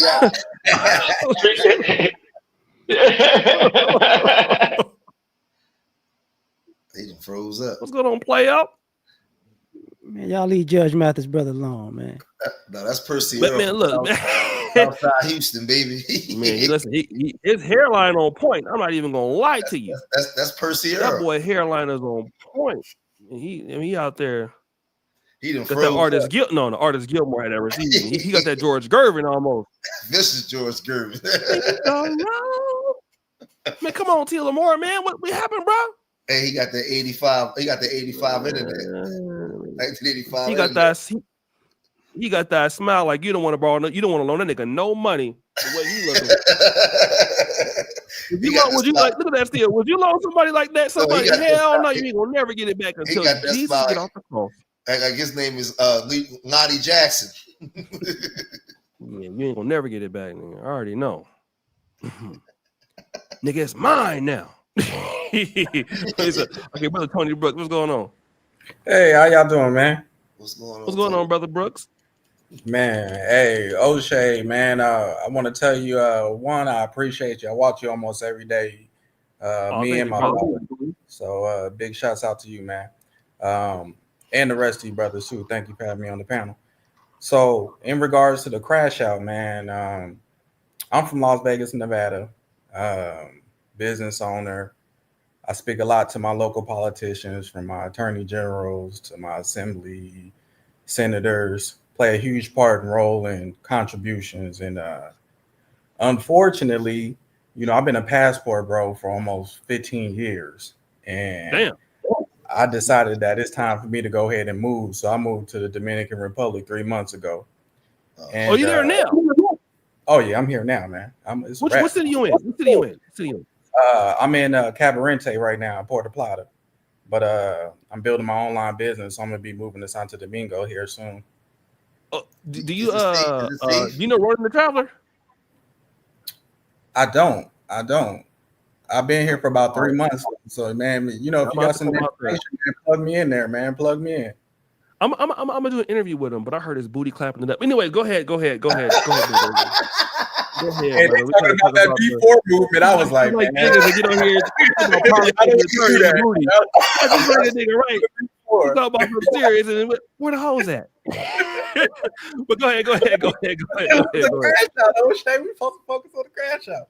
But man, go ahead, brother. I'm sorry about that. I got distracted, brother. Good, man. You're good. So I had a venue business, and in the venue business, unfortunately the venue business didn't make it. But right before I ended up closing that business, I spoke to all of the Democrats, attorney generals, my assemblywoman, all of them. And I had a conversation because Megan Thee Stallion had just went on, and I said, listen, that's not a good look. And I had to debate with them, all of the brothers in the community that got some change. I was having conversations like, yo, I don't want to vote for Trump. I've been Democrat my whole life, but this ain't right. And I've been feeling like this since the whole Kevin Samuels thing and the undertones. I was trying to explain to him. I said, listen, you brothers don't know, because we had a whole panel where all the black brothers got together and they got on the video conference. And as they're talking, Stephen Horsford and all these dudes, and if they try to crucify me, it is what it is. But I was like, yo, this ain't gonna work. There's a whole conversation that's being held. There's a whole conversation that's being held in these YouTube streets that y'all not aware of. And what you guys are doing is the total opposite of what you guys are going to do to try to garnish some of the black man vote. And they was like, pretty much the hell with you. And that's where I was like, look, man, I can't even explain it to y'all. You don't understand what the temperature is because you think you're gonna come to the church, you think you can go to the NAACP, you think you're gonna go to the traditional way, and it ain't gonna work that way. And you know, unfortunately, because of that situation, we got exposed. You know, Black people as a whole got exposed, which I'm kind of nervous about, because the Latino vote is officially now stronger than the Black people's vote. And now, as a result, because we got exposed to the world where they were like, look, they pretty much played the way that they played Kamala. You know, I was damn near kind of felt sorry for her, because, you know, I looked at when she came and gave her speech. One, I thought it was disrespectful that she didn't even come out and greet the people, first of all. But when she did come out, she didn't have her husband, no Obama, no Oprah, no Beyonce. None of that was on stage with her when she had to finally concede and give her little speech or whatnot. And then to see the crash out that took place after, that undertone that I was trying to explain to the Democratic Party that they needed to be aware of is exactly what came out. The shame, blame, the need to be right, the unaccountability, the whole Kevin Samuels play that we've been dealing with Black women now got exposed to the entire world. And when I see the Attorney General in New York, when I see it in the Fannie Mae or whatnot out there in Fulton, and I see these white people about to annihilate these women, and I'm like, man, they putting y'all out here like crash dummies, and y'all can't even see that you should be under. I got to the point where I cut all of my, I love my women, and I'm at that crossroads where I'm at that age where I'm like, okay, I'm gonna have some kids, I'm gonna have a family, I'm gonna live this bachelor life, what I'm gonna do. But I have to cut all of the women off in my life because, I have to come to the conclusion that you're not going to follow my direction. Even I had to have a conversation with my mama. My mama, she's like, baby, you the leader of the family. And I told her just this morning, no, mama, you want to drive the boat. If I try to drive the boat, you won't fight me on the boat. I ain't, you got it. You got it. And as much as it hurts me to say I have to let y'all go, because that's not even in our nature. That's not even, as a man, it goes against everything that I'm in. But I have to vote for Trump off of common sense more than your feelings and what you feel is right. And I have to do it. It's not even a matter if I want to, but I didn't even vote. I'm in the Dominican Republic, like I said before, but I didn't go vote. I didn't try to encourage other people. I didn't use any of my influence or anything like that to do any of that. Because I got to the point where I got so tired of being crucified and arguing with people on something that I can foresee. The women in my life, I would tell them, like, look, your emotions give you temporary comfort. My logic gives me long distance gratification. You know what I'm saying? I'm doing this for the long term. You're doing it for the short term. So anyway, man, as far as the crash out, it is an undertone of what brothers have been trying to say, and now it's been exposed to the rest of the world, and it's low-key scary because we know they're not going to accept it. They're going to crash out until they just crash and burn, and it's different when only us know. Because when we only know, it's different. But now you're going to expose yourself to the rest of the world, and we all going to look foolish. So, I commend you, brothers, for having a conversation, and I don't want to take up too much time because I know it's other brothers out there, but the crash out itself is a disappointing act because the last conversation I had with a woman like a day before the election, and she was like, well, what do you think we should do? I said, you should do what the Latinos do. You follow what we do. And what we should do, honestly, is we shouldn't pick a side with nobody. We should be at a point where we say, okay, we not Democrat or Republican until we figure out what we want to do. And now the small little amount of votes that we got, now that you exposed us and showed the world that our votes really don't mean something. So the little bit of vote that we do got, you follow what we say. If we say, hey, yo, look, this is what we're going to do. We're going to hold out this next election, and then we're going to come up with something that's a good plan for all of us as a Black community. And once we make that decision, then y'all hop on board and we have our debates amongst ourselves. And then we go out into the rest of the world and show it. But this whole, I don't want my babies. You know, I told her, I said, do you know, because she was like, well, black men out here killing each other. I said, ain't nobody killing nobody more than a black woman's womb. She didn't kill more boys, black boys and girls with all of the everything combined, crack and gang fair. Can't nobody compete against the murder of black men and women more than what I don't know a woman who ain't had at least one or two abortions. And we out, and I'm sorry, I don't know if that's going to be a trigger word or No, whatnot. I think it's okay. Okay, but we just said worse than that tonight. Yeah, but the Cardi B's, the Megan Thee Stallions, man, I'm working, and I ain't saying I'm perfect, but you got to have some kind of discernment. You got to have some kind of morals about yourself. And that campaign that she put on was like, come on, man, that was a shame, man. So to see women crashing out, not versus crashing out because they upset at how that campaign was ran, the identity politics, so forth, that other brothers have already mentioned, man. I, as a black man, as black men together, how we pull this together, I don't know. I don't have all of the answers. I'm just trying to play my part.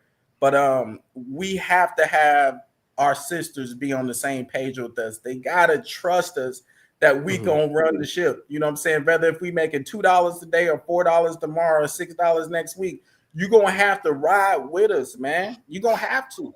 If not, if you go ride by yourself, you're gonna ride yourself into your own coffin.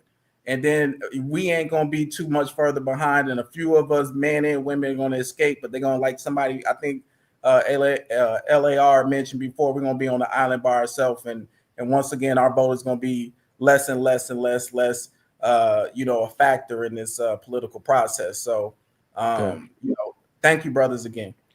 All right, no, thanks, man. Thanks for coming on, Bill. Okay, so let me just do this. Let me get Tila Moore and Chief. I mean, look, it's 6:48 in the morning, man.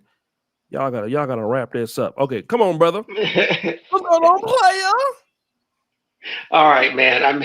I don't know what happened to my Verizon. Hey, Street Media, LAR. You didn't pay that bill. That's what happened. We all struggling. And the man O'Shea, I thank you for having me on.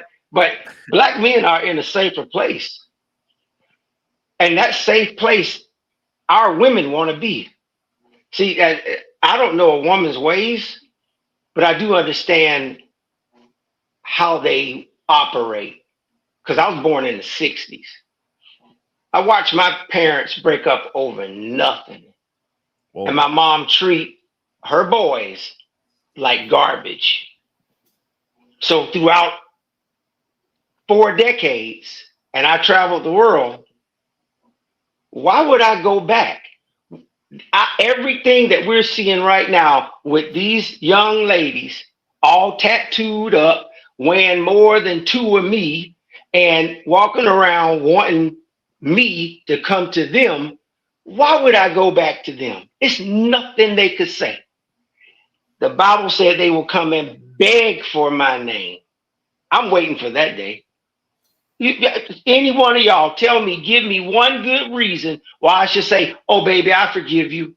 I forgive you for making every cop that drives up. I'm not into that. I haven't had any problems with police officers.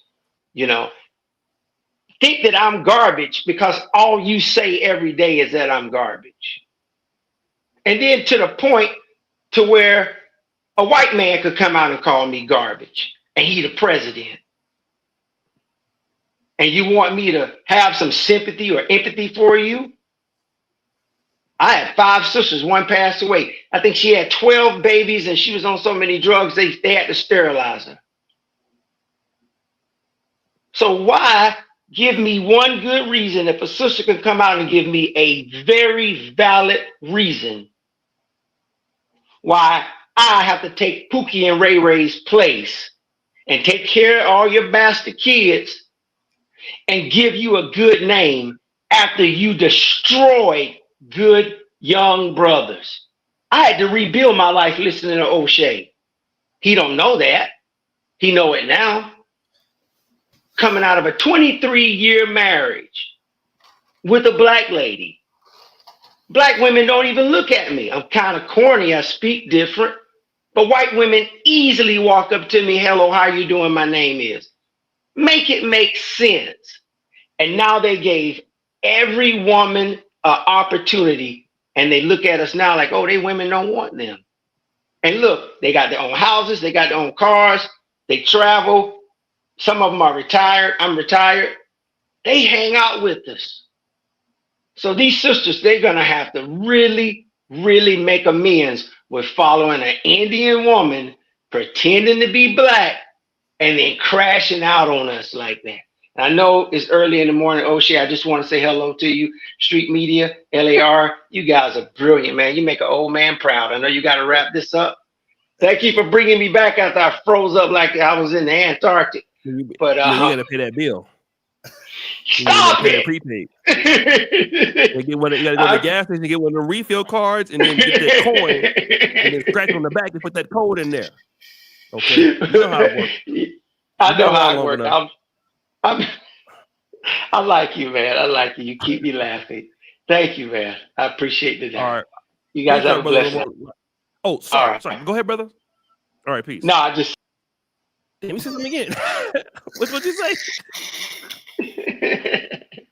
Yeah, have a blessed night. All right, brother.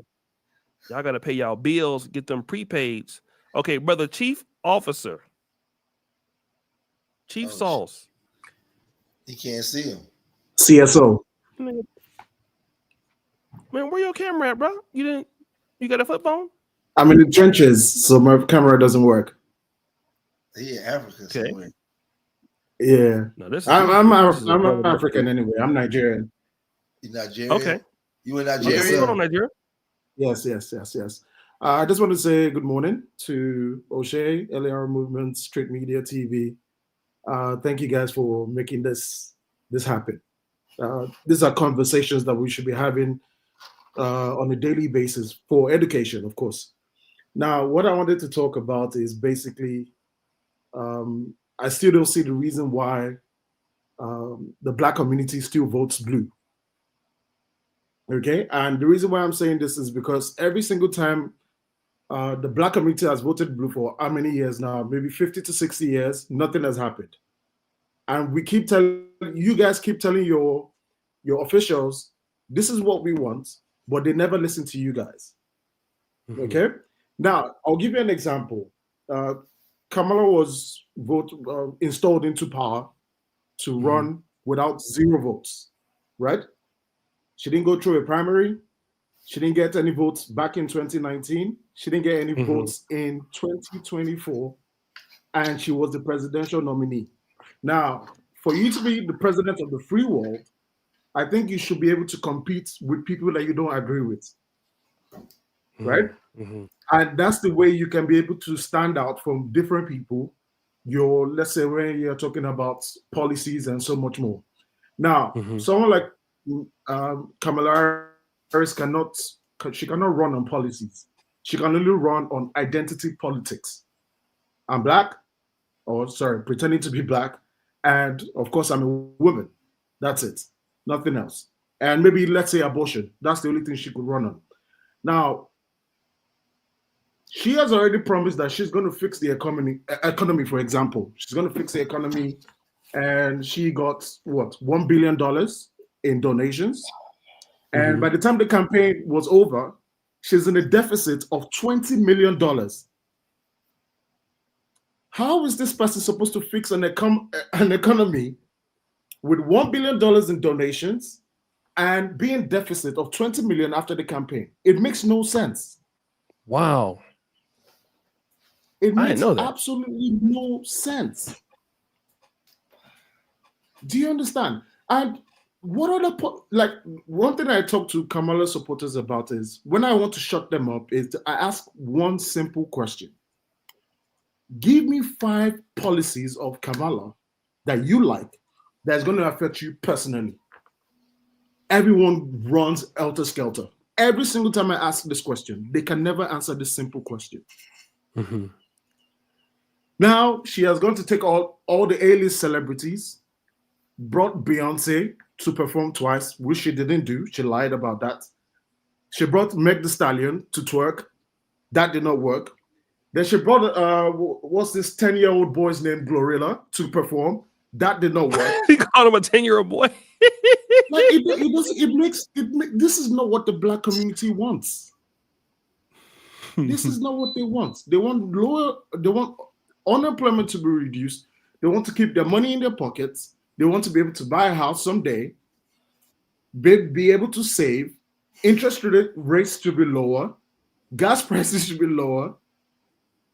Grocery prices should be lower. And one of my favorite things about voting for Trump was simple. End the wars in the Middle East and end the wars in Europe. Very, very simple. Mm-hmm. Mm-hmm. Donald Trump is the only person that had no wars when he was the president. And let it sink into Democrats. Democrats have been in power 12 years out of 16 years. 12 years out of 16 years, Democrats have been in power. Mm-hmm. Why are you still voting blue? It makes no sense for you as a black person where they're importing 12 million people to replace you. Mm-hmm. The black community right now has the minority majority. I don't know if you understand what I'm trying to say. Your vote matters now. Right.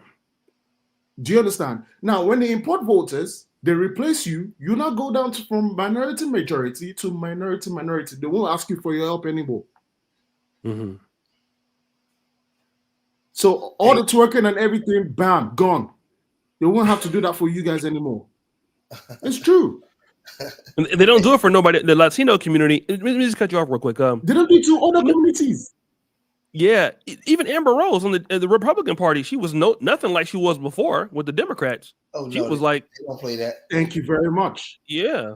Thank you very much. Now, she could at least show one cheek. So what? This is what I was saying. Like I keep telling people that you guys need to do your own history lessons. It's right on the internet for you guys to read. I remember when I was reading a story about the 36th president, LBJ, Lyndon B. Johnson. He made a statement that says, and I repeat, I'm going to make sure the N-word votes blue for the next 200 years. This was a sitting president that said this. A sitting president said, I am going to make sure the N-word vote blue for the next 200 years. He has already done 60 years already. It's a little bit off, but you're in the ballpark. Yeah, I understand. You understand where I'm coming from. Yeah, like it doesn't make sense that one of the things I have to shout out black men in America for voting Donald Trump this year. We're talking over 20% of black men voted for Donald Trump. The only demographic that did not vote for Donald Trump was black women. Latinos voted for Trump, black men voted for Trump, white women voted for Trump, white men voted for Trump. So it's very, very important for the black community to look at what is beneficial for them in the long run. How are you going to be like when you want to buy a house? How is it going to be like when Donald Trump was in office, you only needed the general rule for you to get a loan for a house was $75,000 for the household. Now it's $125,000. It makes no sense for you to vote blue. Mm-hmm, mm-hmm. It makes absolutely no sense for you to vote blue as a black man or a black woman. And one of the things most black women always bring up is, oh, women's rights, abortion. And I'm like, okay, can you exactly tell me what rights you lost under Trump in the first between 2016 and 2020, and you regained back between 2021 and 2024? They can't mention nothing because you lost nothing. And when it even comes to abortion, Trump is more of a liberal when it comes to abortion than most of the far-right conservatives. Basically telling you that the people should choose. It doesn't have to be on the federal level. It has to be on the state level. It's as simple as that. So let the people choose how they want abortions. It's not hard. The government is supposed to work for the people, not the people working for the government. That's the republic. Exactly. The power is Right. supposed to be with the people. That's the way government should work. The power is for the people. The people choose what they want. And I still don't understand how people will Okay, vote to brother. vote for Thank you. Kamala Harris that got 0 votes. 0 votes in the primary. She was installed. Now, Democrats have overthrown democracy within their whole party 3 times already. Nobody said anything. Mm. Do you understand what I'm trying to say? Now, I'm going to leave it this year, Yes. so that I'll leave you because I know it's early in the morning. Why would you vote for someone that got $1 billion in donations, and by the time the campaign is over, they are in a deficit of $20 million? But yeah, also telling you the same thing, that we are going to fix the economy that we broke. I'll leave it at that. Thank you so much for the time. Peace, brother. Man. Okay, so we ain't gonna let y'all talk. I want to say this too, because I want to say this because I heard. Yeah, go ahead. I'm gonna say this because I heard a lot of people. I want to clear up something too. I heard a lot of people speaking about why Black women were supporting Kamala Harris.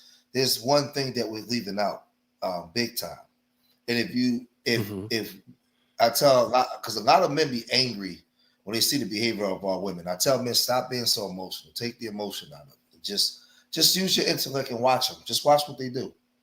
You know what I mean? You know, my father used to always tell me, you know, I very seldom listen to what they say. I watch what they do, and I hold them accountable by their actions, right?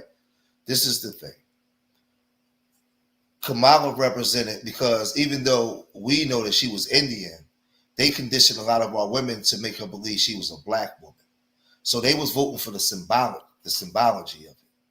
It was the image of a woman, number one, and then a Black woman in that position. So they all rallied behind that. And when you use your common sense to prove it was 2 years ago, women was very upset with what was going on with the trans situation in their bathrooms, in their spas, in their Olympics. They was very upset. They was coming after Joe Biden. They was lighting Joe Biden up. But the minute they put that woman in there and said she was a Black woman, a lot of our women's brains shut down, and they just jumped on specifically for that. And what the Democrats did was they got slick. They said, "Hey, how do we make these women forget about all the stuff going on with the trans in the bathrooms? Put reproductive rights in front of them, and put this image of this so-called Black woman out there, and watch what they do." Wow. And their brain shut down. They ran strictly for that. Anything else that they was complaining about. So when you remind them, well, you was just doing this, they'll tell you anything is better than Trump. And you're like, well, wait a minute. So you want to be in a bathroom with a man? Why? No. But you just told me anything was better than Trump. But this is the mind games that they play on our women. So I'm telling y'all, it was a symbology of, and white women, what white women saw was, I'm not voting for that Black woman. I'm not voting for her. They voted race. All women voted gender because of the symbology that they put behind it. So that's, as leaders, as men, you got to pay attention to the room and understand what you're dealing with. Yeah. Stop making emotional. Oh, our women are great. Oh, man, listen, later for all that. Listen, you be the king of your own domain, but pay attention to what's going on around you and how your open enemy is playing. Because they're using these. So now they're going to try to recalibrate, because the Democratic Party found out that that's not going to work. So now they're going to come with a different playbook. They're going to rewrite the playbook, because putting that image of that so-called Black woman in there and getting Black women to go vote behind it didn't work. So now they're going to have to find something else. But that's all it was for. No, I didn't even. Damn. I mean, y'all smart. You can actually read and write, brother. No, that's actually very well said. What about you, LAR? You know, me and LAR graduated from Negro State University. No, I've been over here at Clap State, so that's why I done got stupid now. But we beat y'all in basketball, man. LAR, I know what I'm talking about. Me and Antoine Winbush. He's over here at Clap State, brother. Big clap. Okay. Man, what I'm about to say is gonna be very disrespectful. How about we just admit that we don't have a problem as a group of people being disrespected by political parties? I mean, it's not like, I don't know, people said, you know, I bring hot sauce, so vote for me.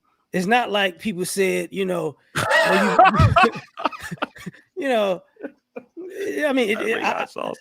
Yeah, it's not like that didn't happen, right? It's not like people walked around and said something like, you black men need to take care of your kids, but vote for me. It's not like that ever happened, right? You know, it's not like somebody told you, you know what you need to do is get your booty to the pole. It's not like that didn't happen, right? You know, we play these games of, if you don't vote for me, what about you vax ain't that ass up? Yeah, vax that. If you don't vote for me, you ain't black. If you vote for him, you're garbage. And it's like, hey, brother, you know what? Black men and black women just keep showing up. You know, it's like, hey, you know what? You know why I voted for him and made him president? Because he was playing the saxophone on Arsenio. That did it for me. You know, this is 1992, right? When that happened. Yeah, this is what we seem to forget over and over and over again when it comes to politics. You got black people, man. I just want to see him walk across the lawn. Man, look at the party that they had at the White House. Man, what was the last dumb thing these motherfuckers just? Well, okay. Remember when Meghan Markle got married to the white guy and the black women were crying about that? Like that was like they said it was so nice, like for a black woman to become royal part of the royal family. They were crying about that too. They were like, how good that was, and inclusion. I got it now. And you're gonna have a Delta and an AKA stepping across the stage. Don't you want to see that? No. Like this like, we don't want to admit, but they treat us like, I forgot that white lady that they used to do commercials in Africa for 15 cents a day. You too can vote. Is it Sally Struthers? Yeah, that's how, right? That's how we get treated in America as voters. For black people for 15 cents a day. Yeah, you know, we gonna get you some collard greens out of the tub as long as you vote for us. It's like, bruh. And then people get mad at us. You know, I ain't gonna do nothing for black people, but I'm gonna vote for that. What? Barack Obama said he wasn't gonna do nothing for black people too. Like, this lady is kind of mad. The Haitian prince, no, you from Haiti. You're Haitians. Look. Nah, I'm gonna fuck with you. I can go the other way. For all of you people who migrants, all you people who migrants, I don't fuck with them. I don't want to get fucked up. Let's vote for Trump. I never understood how y'all say y'all gonna vote for a guy that's trying to kick y'all out the country. Congratulations. Look, it's not my problem. It's not my problem. When ISIS show up, it's not my problem. And I don't care either way. But this is the issue that we have as black people. What exactly has been our black agenda in the last 40 years? No, 50 years since. Okay. Let's get I know what it is. We need to get black men out of jail, and we need to get black men out of jail, and we need to get black men out of jail, and you just skip all the people that's working. We don't have you just skip all the people.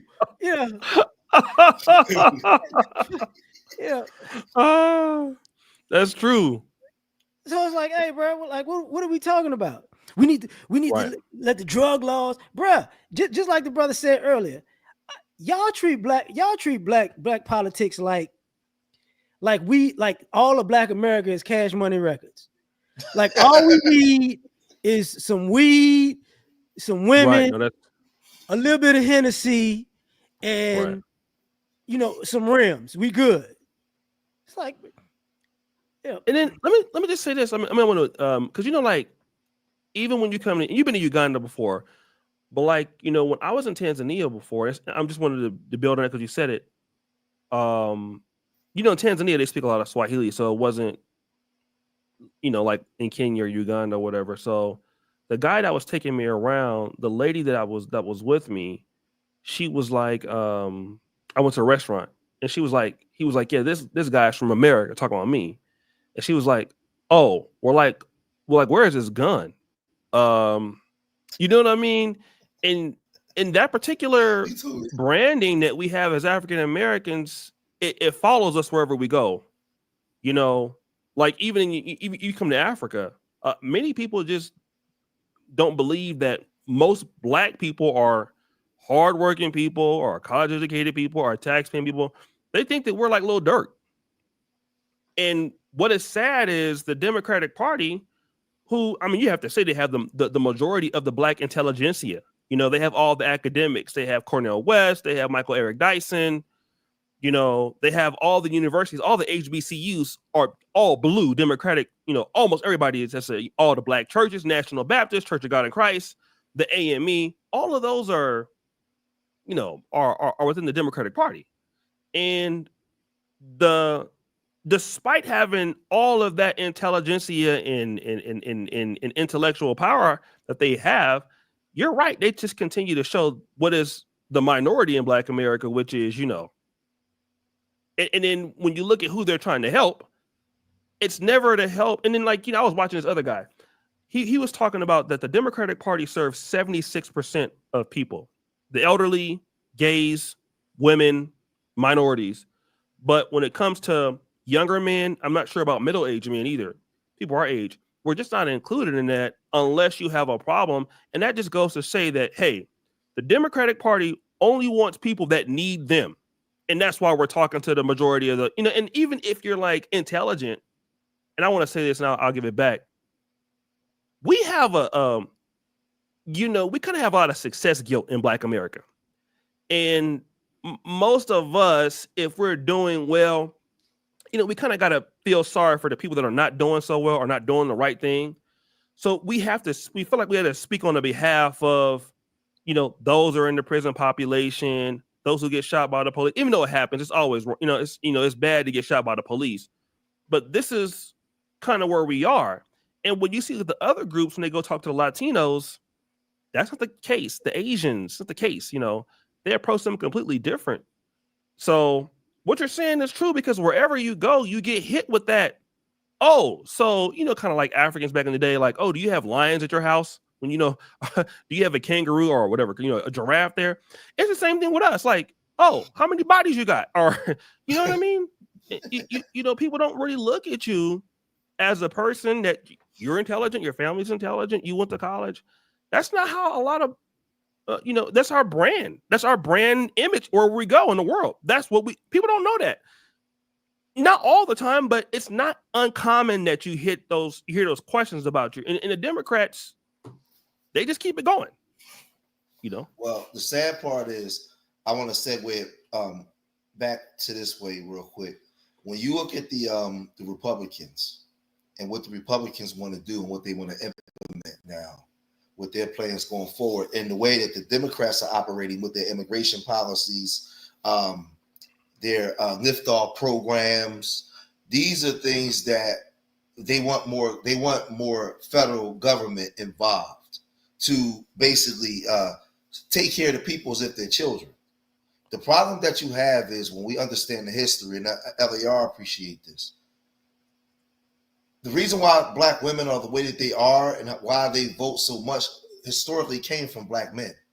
Black men taught these women how to vote this way, because when we were fighting for civil rights, and you have people like A. Philip Randolph and Benjamin Hooks and Medgar Evers, we had to fight on a more democratic side than a side of a republic, because federal law wasn't enforcing state law to protect us in the states that we were living in.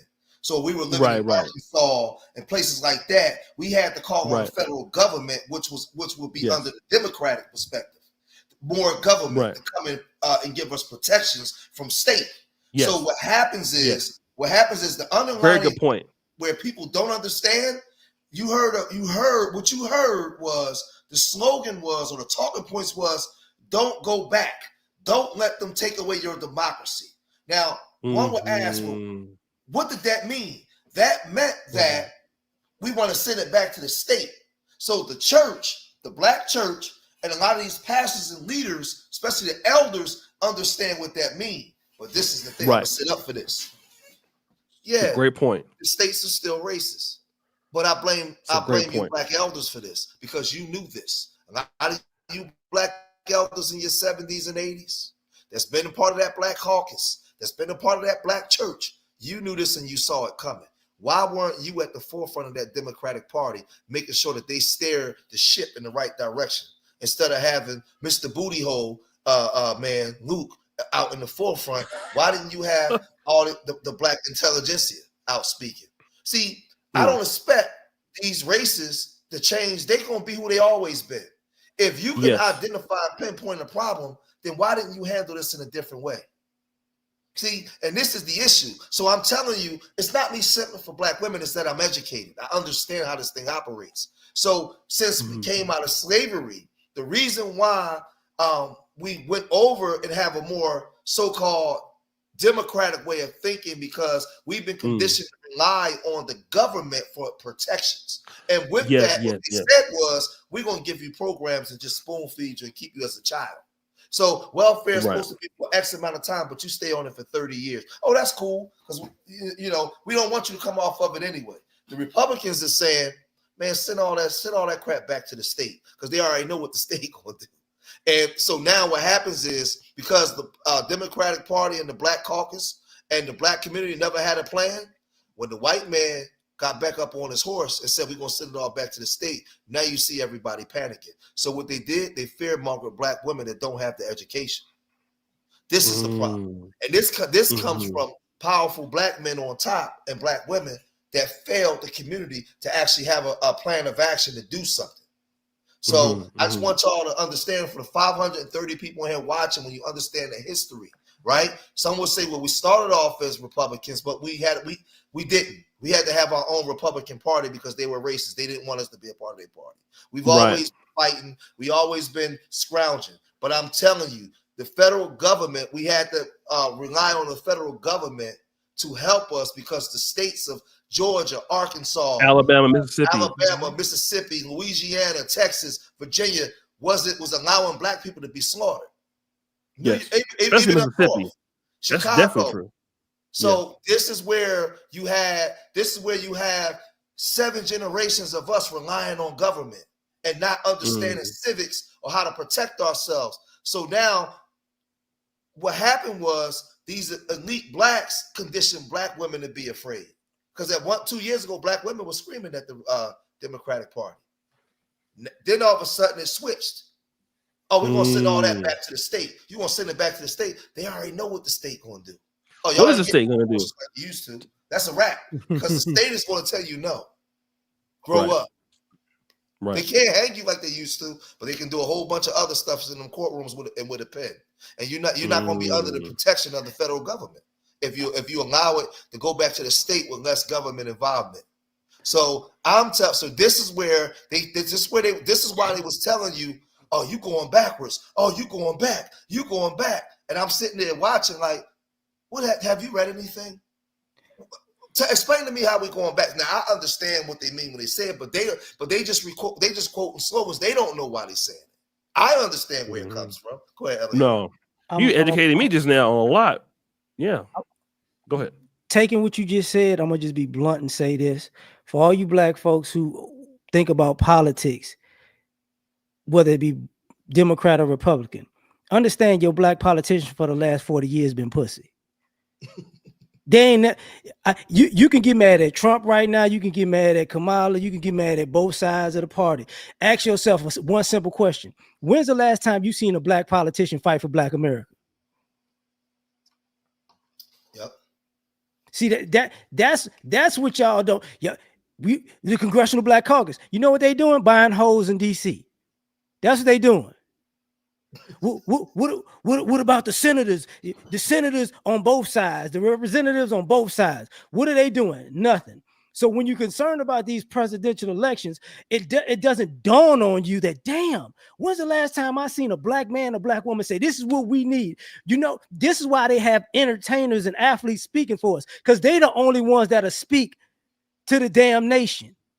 Your congressman is not going to speak to the nation. Your representative is not going to speak to the nation. You got to remember, I don't hate to say this, but it's the reality. Barack Obama was pussy. The minute it was something about black people, what did he do? He acted pussy. Well, let's just have some beer and talk about it. I don't want to get into that. He folded. So if y'all want to, and when you talk about the black intelligentsia, they ain't that damn intelligent, are they? Because they don't care about nothing but wearing bad suits and bad dress clothes. You know. Yeah. What is it? Let me just. I'm sorry. I want to just get into this real quick. Were you talking about Michael Eric Dyson just now? Because he always had bad suits on. Bad suits. And all they care about is their sororities and what's the male ones? The sororities and the fraternities. The fraternities. Who is this dude here? I mean, this dude, this podcast should be called the Jangle Group with Cake. Bro, you look suspect, bro. I'm not even gonna talk to you, bro. But see, you like it was in the Diddy movie, dog. But see, he's a victim of what I'm talking about. You've been a victim of Diddy. Look at him. This. Watch this. He was in them tapes. That dude right there is in them tapes. That's just ODB wait till side. They come baby. out, dog. You gonna? I just want an ODB side, babies, man. It's all good. Yeah. But you know, one thing black men can do. You got a casket full of lotion in oil. This other black men for no reason that they don't know. I mean, they got a 15th degree. Some of these Negroes got a 15th degree black belt and just dissing other brothers. For you know what? Reason. You know what? Let me help. Let me help all you. Definitely got his cheeks clapped. Guess what? Even though it's not true, Black America, I voted all the way Democrat, and it makes you feel better now. Mm-hmm. Oh, you know what? Because it's Jesus and then the Democrats. The world is right now. I'm going to heaven now. I'm going to heaven. Lord, look, you're gonna see me with some blue on. I'm gonna have a white robe with a blue thing on it. Like if y'all don't realize at the end of the day, I'm gonna give you a fact if you really black. Both of them parties don't give a fuck about you. So I don't know where you're fighting for. Yeah, that's true. That's the reality. So while you out here caping for either side, guess what? Half of all these other groups voted on both sides of the party. You know why they voted that way? Because they was all looking out for their economic interests. You know why black women wanted you to vote their way? Because they were looking out for their economic interests. For all you brothers out here, man, y'all should do this and do that. I'm gonna tell you why you vote like that. Because you live with a chick and she paid the rent. And you know it's funny. I seen somebody in the chat say Confederate hat. Bro, this is no Confederate hat. What are you talking about? This is an African hat. That's a booty scratcher hat, boy. He ain't no Confederate hat. Hey, I'm gonna tell you, but I seen somebody in the chat say it should go back to the state. But let me talk to my people real fast. The problem that you have was when you send things back to the states, whites in this country outnumber us overwhelmingly. And a lot of whites feel racist in this Great country. point. So you had to have protections in the Civil Rights Act by the federal government to protect you. Mm-hmm. And what happened was when you had the double punch bowl, when you have the Elaine massacre in Arkansas, when you have all these things because the federal government left and the states was allowing us to be crushed. So what happens is the black clergy, because they have failed, they got afraid when Trump got back up and they saw that he wasn't going to jail and he started to gain the traction. And when Trump said, "Oh, we're going to send everything back to the state," they said, "Oh my God, we're done. We're done for. Democracy is done." Because the minute you send it back to the states, it's a wrap in Virginia. That's where all those fear mongering is happening with Roland Martin. That makes sense now. Yes, because they're sending everything back to the states. Hold up. I'm about to be petty, and it's true. Is going on. I'm about to be for all y'all who watch all these political panderers, no matter what side. Can I tell y'all just a simple thing? If they so scared of everything, how come they all fat? Explain that to me. If you scared of the world collapsing, you wouldn't be fat. You comfortable, motherfucker. If everybody gonna kick in your door and take your family, you shouldn't be sitting here eating glazed donuts right before you go on air. See, a lot of y'all ain't putting. It's just simple things. If you fearful that they gonna come get you, buy a gun, a couple of them. You know, but now y'all, they're not gonna kick in your door. You know what they're gonna do, LAR? They're not gonna kick in your door. They're just gonna take your welfare away. They're gonna make your ass have to get up and work. You know what a lot of black folks is afraid of? And I'm gonna say this. They're gonna send him to the door with the oil. This dude right here. Listen to this. Now, what would you do if he came to your door? What would you do? Like, would you let close me the door? unpack that, O'Shea. How can you Would you call the claim? police? Watch this. How can you claim to be pro-black and you got a Confederate hat? They go send him to your door. But he don't even know what pro-black is. Ask that man if he got a wife and some black children. Ask him Apollo Jew, are you a real revolutionary? Because the first revolutionary act of a Negro is to have a black family. It's to have what they didn't want. That's what they don't want you to have. So if you ain't got a black family, then get out of here with that pro-black crap. Nigga, you talking trash. O'Shea, the only one who got a big ass microphone in front of his mouth. Maybe you the one missing Diddy. Somebody said he got a cat. Yeah, man. But I'm gonna tell you something. What the Republicans is going to force black people to have to do, and sometimes I'm gonna get spiritual for a minute. Go ahead. I see a lot of people always praising the church and calling on the Lord. I said this in one of my videos today. I said the Lord ain't hearing your blessing because the Lord is saying you love me, but won't work with your brother, won't work with your sister that you see every day. You ain't did nothing in your cities to bring yourself together or use my power to deliver you. But you want me to give you what you asking for. No, I'm allowing you to fall into hell and force you to hit rock bottom before so you can force to come back to me. So I'm gonna tell you right now, while they crying and saying it's the end, then you should be calling on the Lord. And I'm gonna tell you right now, when they send this stuff back to the states, you know what it's gonna force you to do? Have to be kind to your brother and sister. Have to work together. Have to you can either do that or watch this because I know where LA gonna go scorch earth on you, or you can continue the way you are and nothing's gonna change. See, you gotta see. You know where it's at right now, LAR. You got a choice. You can because what it is, LAR, when you online crying and you're mad and like the Apollo Jewel dude, what you're showing me is you're recognizing that there's a problem. But now we're going to see what you're willing to do. Are you going to come on and continue to attack other black men? Or are you going to work with black people to bring about the change that we desire? Which one are you going to do? Because LAR going to unleash on y'all because he don't have no faith in you Negroes changing. Well, let me just say this. Like, I noticed that what's up, O'Shea Linux in Mississippi? Oh, shoot. I remember him, country Negro. Let me just say this. Like I would say, I watched New Possibilities. He's a civil rights attorney. Smart guy. I really enjoy his content and things like that. I don't agree with him all the time, but I noticed that a lot of these black men, Plies, I got to get you, D.L. Hughley, I got to get. It's just. It's a lot. I won't even call it feminine energy. To be able to say that some of these men are acting like women, it's a disrespect to women. To be honest, I don't even want to categorize women in that way. I don't even want to say acting like a child. But it's so many brothers that's on the Democratic Party, man. They act so. I don't know what it is. It's. I don't even want to say sassy. It's so beneath that. Docile. So you're telling these black men that you're going to come after them. They have problems. You're roasting them. So then how do you feel? Because the election is, you're going to have a 2026 election and then you're going to have a 2028 election and whatever city politics that you have in your city. So do you think that you're going to down talk black men and that's going to work? Let me tell you what Obama did in Pittsburgh. It really set off, like people really don't know how much of an impact that those things had. I'm gonna tell you what I saw last election. Even though Illinois went to Kamala Harris, those people in Black Chicago, they're like the first city that was coming out after a Democratic mayor in the way that they were, and that kind of really, I think, it kind of encouraged Black Philadelphia to kind of get out there, and the other brothers to kind of get out there. Then what Obama said. If you want to blame somebody for losing the election, I gotta say Obama played a big role into that.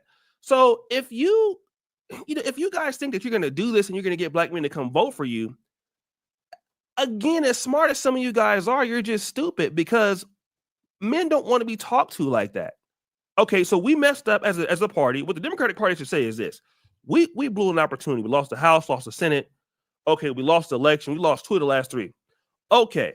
What do these people want so that we cannot lose again? Democratic voters are wanting to roast you for not wanting to vote. So then what do you think you're going to do now? And then like, even the people that support you, they see that. People don't understand. Like, let me just say this. And Chris Jones taught me this about building YouTube subscribers. He said, you know what? If you mistreat your subscribers, even the people that like you notice that, right? And if you look at like people like Tia Mowry, we wonder like why can't she get a new guy? Well, after she treated Corey Hardrick like that, like all the rest of the celebrities noticed that, right? Like, oh, okay, well, I can't be no different than him. So I just don't understand what black men that are Democrats or black women, what do you think your behavior is gonna, what results do you expect to reap by acting the way that you do? Do you think that it's gonna be, oh, you know what? Since you're calling me ugly and I got 32 bananas on my face and I'm a gorilla, that's gonna make me come back to, you know what? That makes sense. Let me go sign up right now because you said so. No, you know, not just Democrats just really need to get it together and just take the accountability of why you lost and then approach the people like, hey, these are lost customers. Let me just say this. Assuming an Apple iPhone doesn't sell next year, which it will. Imagine them getting on Twitter. Fuck y'all. The next phone y'all gonna buy ain't gonna be shit. You know what I mean? That's why your screen gonna crack. Yeah, you'll be back. Don't call me asking me for no damn phone when that Galaxy Note go down, Negro. Because you ain't shit no way. Take your ass over there. Now imagine a company doing that. Imagine going to a restaurant. No, I'm serious. Imagine you go to a restaurant and restaurant gives you bad service and, you know, you go to another restaurant and they there. Why you over here? That's why you ain't shit no way, motherfucker. Yeah, you're ugly anyway, and your breath stink. Yeah, go over there. They food gonna taste terrible anyway. Don't call me when the food is bad. You can't come over here to Leroy's Catfish and Grits house. Nah, don't come over here to. You would be like, what's like? Are you stupid? Like, are you on drugs? Everybody would get on their social media and make a video about that restaurant, and it would be on World Star. If somebody did that. That is the same exact thing with the black Democratic voters who are carrying on like this. It's the same concept. We just don't think about it because it's politics, but it's the same thing. I was about to go there and say, because I'm like, I was smart for once. Forever. You smart forever. The Democratic Party didn't do nothing that Black America haven't always done. Disrespect black men. Okay, that's just what it is. Guess what? The black church did it, and then brothers stopped going. You know, the black family did it, and brothers left the family. But see, people go, oh, it's just because these men are mad. No, men don't like disrespect. You know, America does it to black men, and black men don't show up places. Hell, people, politically, this is what goes on. We can take this in a different direction. You can click on ESPN. What do they make money doing? Disrespecting black men. He trash. He's sorry. He could have done better. White people playing sports. Oh, he's had a bad day. It's the same premise. Especially Stephen A. Smith. He becoming hard on the brothers, and the white dude. Oh, you know, it's the same premise. And a lot of y'all don't realize when you're talking to black men specifically, we all have a threshold of like, what you say? See, that's why you don't see black men on when they had these political talks. You know why you don't see black men there? Because somebody about to get cussed out. That's why they pick and choose the type of brothers you have. That's why you have the Michael Eric Dysons and the Charlemagnes, is because they're not the brother that's gonna say, what the fuck you just say to me? They're not that guy. Right.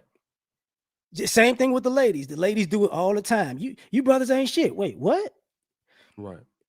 Like, people are just learning a hard lesson. Like the same thing you said with Tia. Only thing y'all getting is black men are walking away. What you about to start getting is black men starting to respond. That's what you're gonna need to be concerned about. Because the shit we say ain't gonna be pretty. Hey, did y'all see Tariq Nasheed was saying about Roland Martin? Roland Martin was saying on his show, now that Trump is president, we're gonna catch polio and all these different diseases. Yeah. I actually got a response video to that. It's coming out today. I saw it. Yeah, he already caught type 2 diabetes. What the hell? He don't need polio. He said type 3. And he got that C.L. Franklin conch, but it's like receipting. Yeah, he got that New Bethel Missionary Baptist Church conch. He said that they put JFK Jr. that's his name, right? JFK Jr.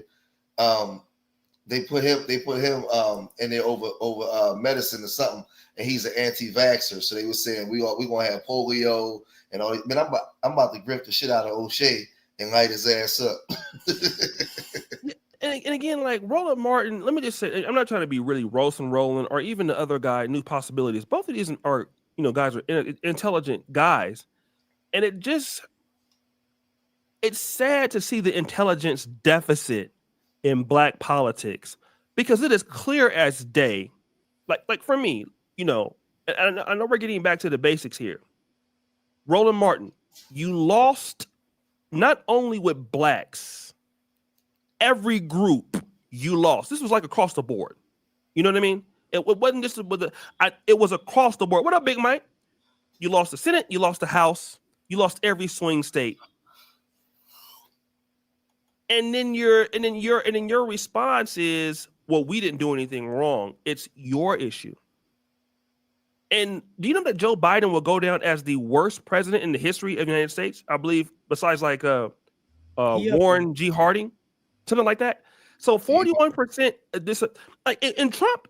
Let's be real. Up until Trump, he was the worst president according to some polls that had ever lived.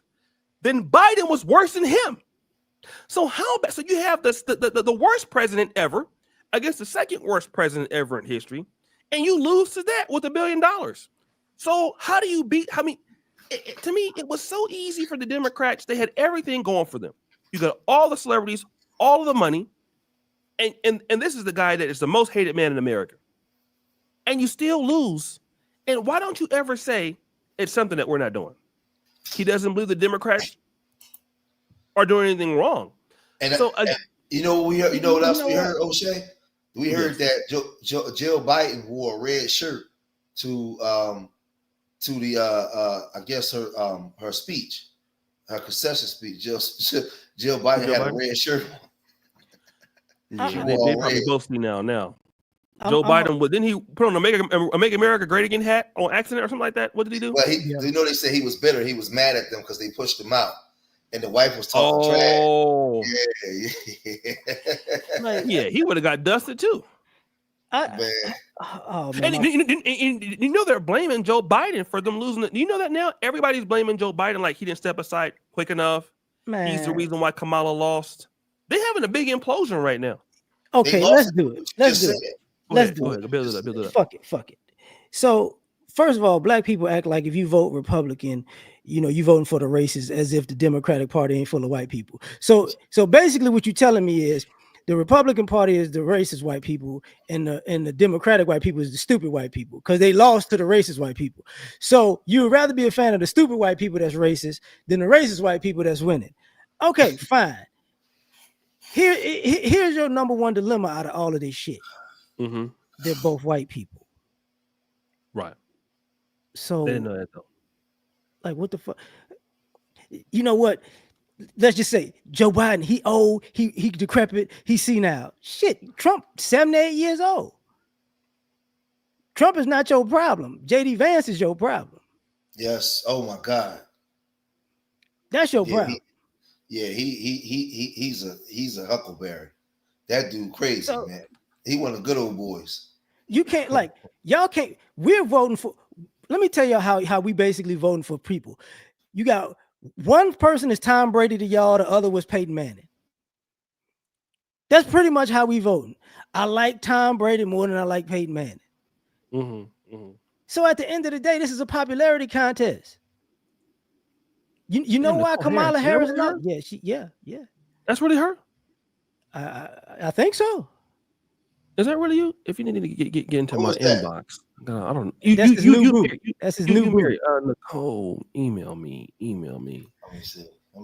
As long as you go to chat. As long as you was born, I want to get caught up in the inbox on scandal. Let me see who that is. Don't be like Le'Veon Bell. You know what happened to Le'Veon Bell, right? Le'Veon Bell tried to clap some, didn't know it, tried to clap some transgender cheeks, and then he came out, and then they came out and exposed his ass. He waited a whole year to tell the whole story. So I gotta tread lightly on here. Still, I end up on my own celebrity junk. Yeah, man.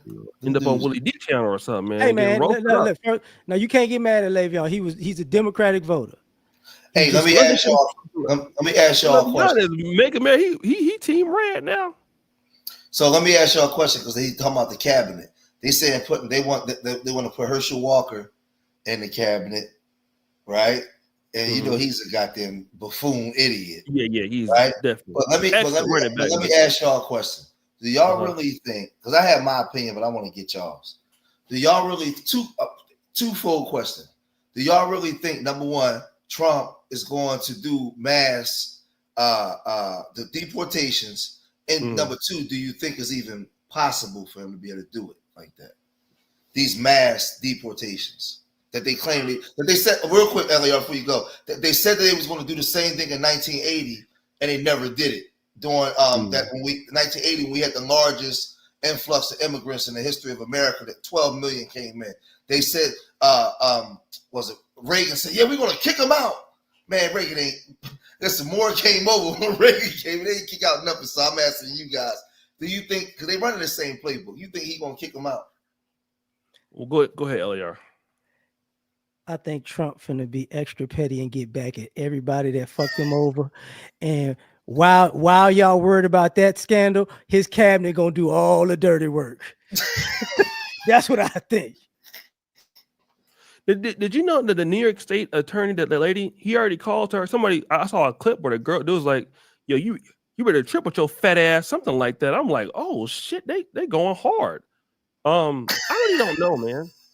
Yeah, man, they're emboldened. That's the one thing I will say. I'm gonna say this, when it comes to some of those Trump supporters, man, a lot of those white people, they get kind of Letitia James, right? They get a little too emboldened, right? And like but do I think he's gonna do a mass deportation? To be honest, Trump is his fan base is so strong. I don't think that Trump needs to deliver on anything that he's talking about.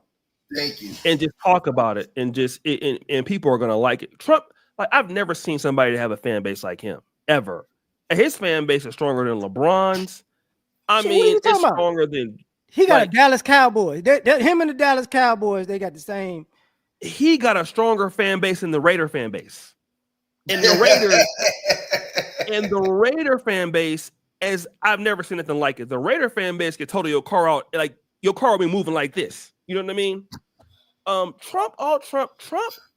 Trump can get anything done in the world. There's nobody that has a fan base like that. So I don't think he really needs to do the mass deportations or anything like that. I mean, he'll have to do something. But you know what I think will happen? Yeah. Same that they did in the 80s, right before the crack hit. They're gonna come in, they're gonna be doing a lot of wicked shit behind the scenes internationally. But how they're gonna get away with that is they're gonna flood the streets and the economy and have everybody having fun and partying. That's the Republican way. What they're going to do is they're going to boost the economy, however they got to do it, whether it's going to be people going to be making money and having fun. And you're not going to be paying attention to what they were doing. Like in the 80s, they had the streets flooded with cocaine while they was using our community to fund the Contras and shit. So they can destabilize them countries, and what they was doing in South America, what they was doing with was that Ceausescu in Romania and them at the time? Yeah, there was a lot of things that was going on around the world. Yeah, in the early 80s, where they was shutting stuff down. But what they did was the 80s was a party time. Everybody was making money and having the ball, doing it all. Right now, the morale of the country is down. And the people, white folks, got behind Donald Trump to boost the economy, bring inflation down, and build the morale of the people. You know what he's going to do? What I'm predicting, he's going to give you what you want so they can go over there and do their thing. They ready come because what they saying is across the waterways, the maritime law, the ships, the trading and all that kind of stuff, the tariffs. He's saying y'all got fat while I wasn't here. Let me take care of my people first. They going in there to kick ass. They going in there to take back over a lot of international shit. The Chinese is in Africa. There's a lot of things going on right now, and their interest is being impeded on. They're going to go kick ass, but the way they're going to do it is give you what you want. So that way, if you do have to go to war, people are lined up to do it. Then I already see how I play. It's the same playbook they did in the 80s, bro. It's the same playbook. Yeah, I'm not as smart as you politically, so I don't. That's why I got y'all niggas on here. I got African sandals on. That's why I'm smart. But I put on my African sandals. No, but I just need the people, for the 500 people in the room, I need y'all to pay attention. Study Reaganomics and the politics of the 80s, and then what happened in the 80s, going right into 1990 with the war in the Gulf. But study the politics. What was going sex, drugs, and rock and roll in the 80s, baby? Everybody, that was under Republicans. The 70s, what was going on under Nixon? Sex, drugs, and rock and roll. People was partying. They was getting money. So what I'm saying is the Republicans is going to boost the economy while they go do their thing. What the Democrats have a different strategy. They want to keep you bounded by programs. By programs they can control you. Where they can control you and shit. Well, the Republicans affront you to bricks. The Democrats say, no, this is our block. Just come work for me on my block. That's what they do. And that's the difference between the two parties and shit. No, they take this pack, man. You ain't getting a whole joint to yourself. Take this pack, man. Bring me back. That's the Democrat strategy. So I'm just saying, like, y'all got to look at the same playbook as 1980. All these immigrants come in. The immigrants going to be down in Florida working, bro. Don't listen to that crap DeSantis saying. They going to work. They going to be in Texas, California. Man, they going to work, bro. They ain't getting rid of them. You think, like y'all was saying, you think them rich Republicans want them low wage workers out of this country? They're gonna kick some out, but the majority of them gonna stay. Yeah, that's definitely true. Yeah, and some of them women look good too. I think so. You already know. If that one thing that he said was true, if the one thing he said was true about, I'm trying to get rid of taxes for overtime. Go ahead. If he was really true about I'm getting rid of taxes for overtime, trust me, all them people ain't going home. Wait, he gonna get rid of what now? He was talking about getting rid of taxes for you don't pay taxes for overtime. If he was able to push that shit, people ain't going home. No, they gonna need them here to do what they listen. America and the West got a lot of problems in Africa right now. They got the issue with the pipeline going on in Russia and the Ukraine. What I'm saying is they about to go and kick ass, and to take attention off of that, they gotta get white America voted for Trump for what they need, and what they need is the economy. They need these factory jobs, the factories and stuff. They need a lot of things that boost it back up because white America's hurting, bro. They hurting bad. And a lot of people, as black people. We only see the world through our own lens. We don't see it through an international and national lens. I look at everybody. White people are suffering, bro. That's why they're so angry, and that's why they came out and voted the way that they did in large numbers. They was voting early as fuck. Early. It was voting so early. I forgot to say this. There are white people who winning. And for all y'all who in major metropolitan cities, I hope y'all seeing this. They are winning and they getting the fuck away from everybody. They moving in the new cities, new subdivisions that your ass can't reach. That they ain't got all the roads. That they building their own little enclaves outside, past the suburbs now. So when y'all don't realize it, what they basically doing is saying, listen, us rich folks, us well-off folks.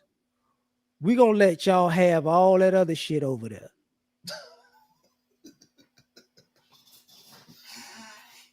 So from now on, if y'all better take a ride. If you live in a major metropolitan city and you looking around, because they ain't even gentrifying like that no more. They used to gentrify. Now it's like, where the fuck they at? You know what's crazy? Did you say that? When I went back to shout out to my boy Ragu, man. I went to the DMV when I was last in Sacramento, and I was like, I called my mom. I had to go renew my license. I said, "Mom, there are no white people at the Department of Motor Vehicles." I was at the one in the Fair Oaks, and when I went, and what I remember Sacramento to be like, what it is now, you don't see white people in the malls anymore like that. Man, they're not. they're not in the city like that. You know what I mean? And I was shocked. Back when I got my license, the DMV everybody was white. Department of Motor Vehicles. When I went back, I saw like 2 white people working there. And what you're saying is right. Even in the malls, you don't see them work. They're not working in the malls anymore. They're still in Sacramento. They're just not. You know what I mean? They got away from it. Yeah, they in the desert, bro. They out in the desert. Or a lot of them went to San Jose. They moved to San Jose and Fresno. They getting the hell up out of there, bro. I gotta go to Roseville Mall, and then they see the white folks now. But yeah, man, I was shocked. It wasn't no white people there. I was like, fuck. Now Trump. Oh, go ahead there. No, I'm just saying, y'all don't realize white people moving away from white people. If y'all friends with other people, we got our whitey white over there. Y'all want to be integrated, take your bitch ass over there. Like it's one thing you probably haven't seen yet that I just saw recently. Mm-hmm. Banks bought subdivisions and then for homes, and they leasing them bitches out. You can't even buy them. They building whole communities for lease. Are you sure? That's smart. Damn, motherfucker, smart. Yeah. They in the South, they buying the land too. They buying the land. Damn, people are smart in America. Mm-hmm. It's a whole game changer, man. But another thing Trump said he was going to do, but I don't believe this though. He said he's not going after the local drug dealers.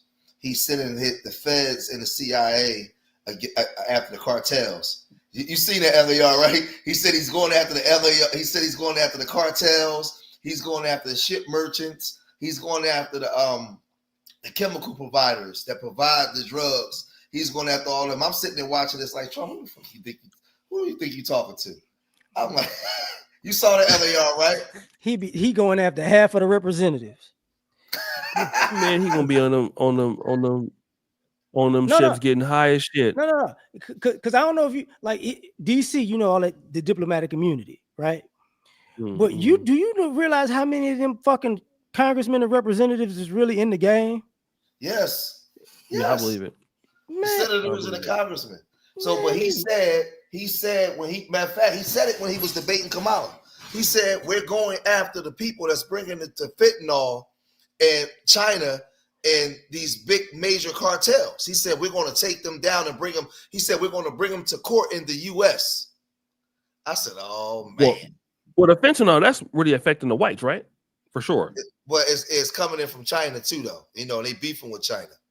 So he said, yeah, but I mean, is it affecting? It's affecting whites the most, right? That fentanyl. I don't think the Negroes, whites and Latinos. It's affecting black folks too. It's killing black folks, but they mixing it with everything. Baltimore, they mixing it with everything. They don't even use. What's that new cocaine called? It's called what now? Pink cocaine. Blue cocaine.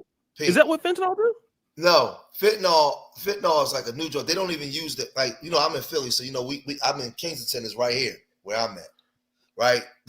All y'all do is sell drugs over there. Fentanyl is just is super heroin, nigga. Shit. Yeah, they don't even use heroin. It's fentanyl and xylazine. That shit. All that I don't even know what that is. That's a horse tranquilizer.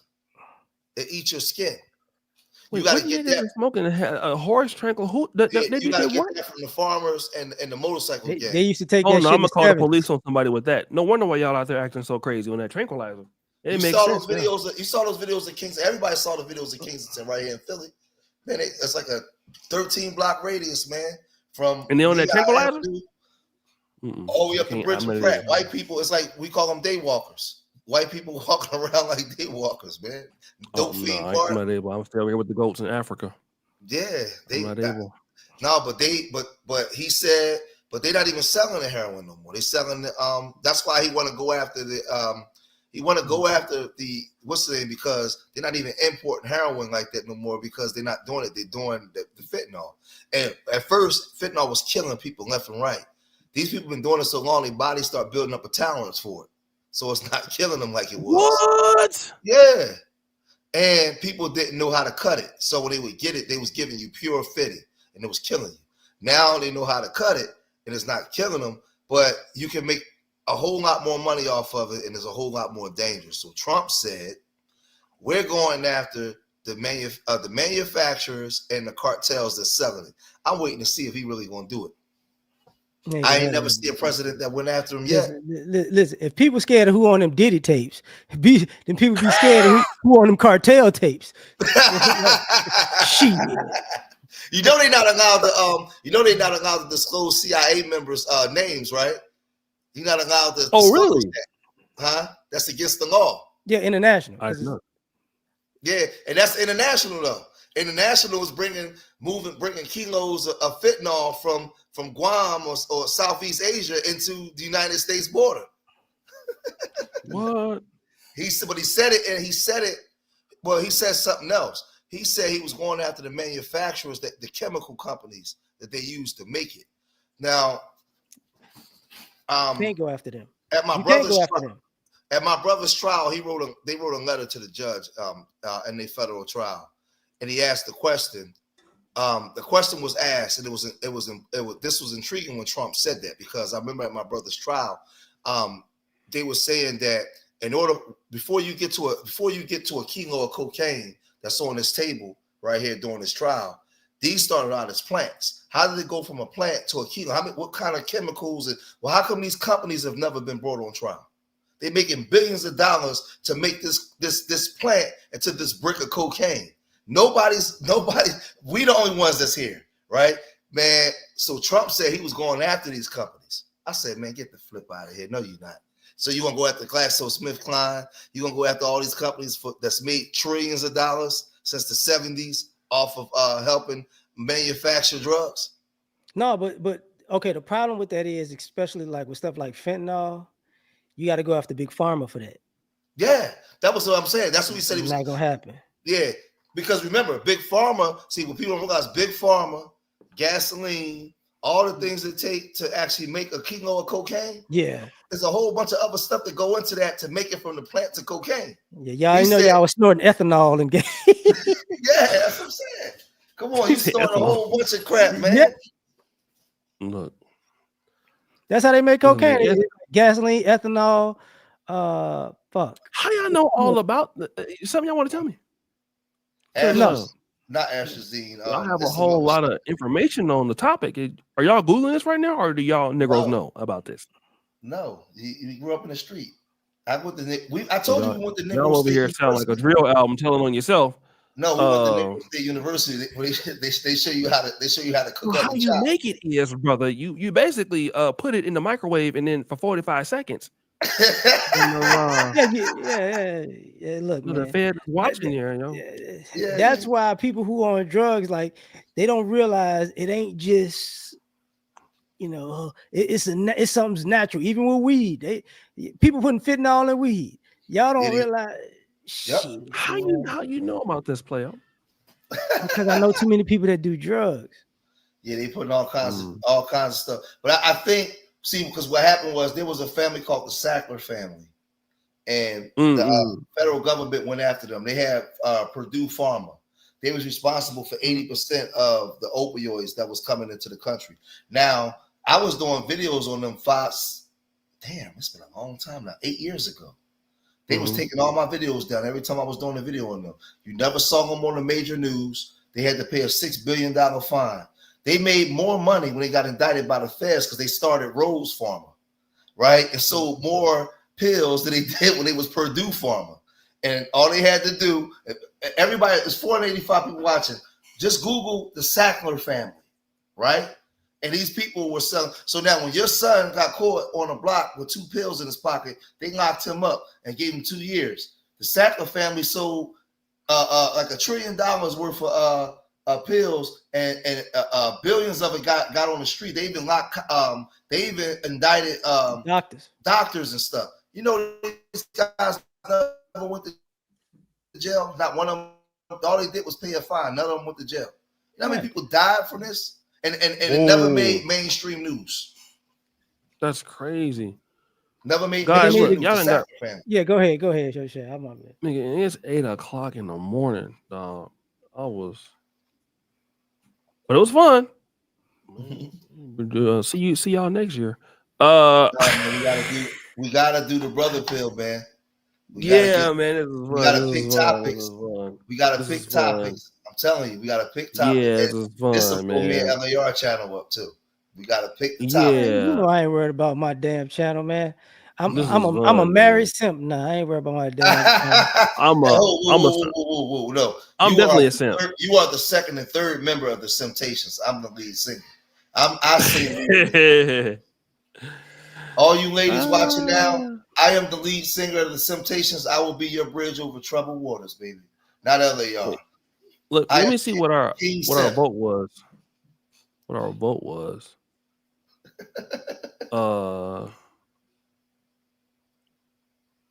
No, I'm hella tired. They in there arguing in the chat room. Black people can't go nowhere without. No, you can't take them Negroes serious.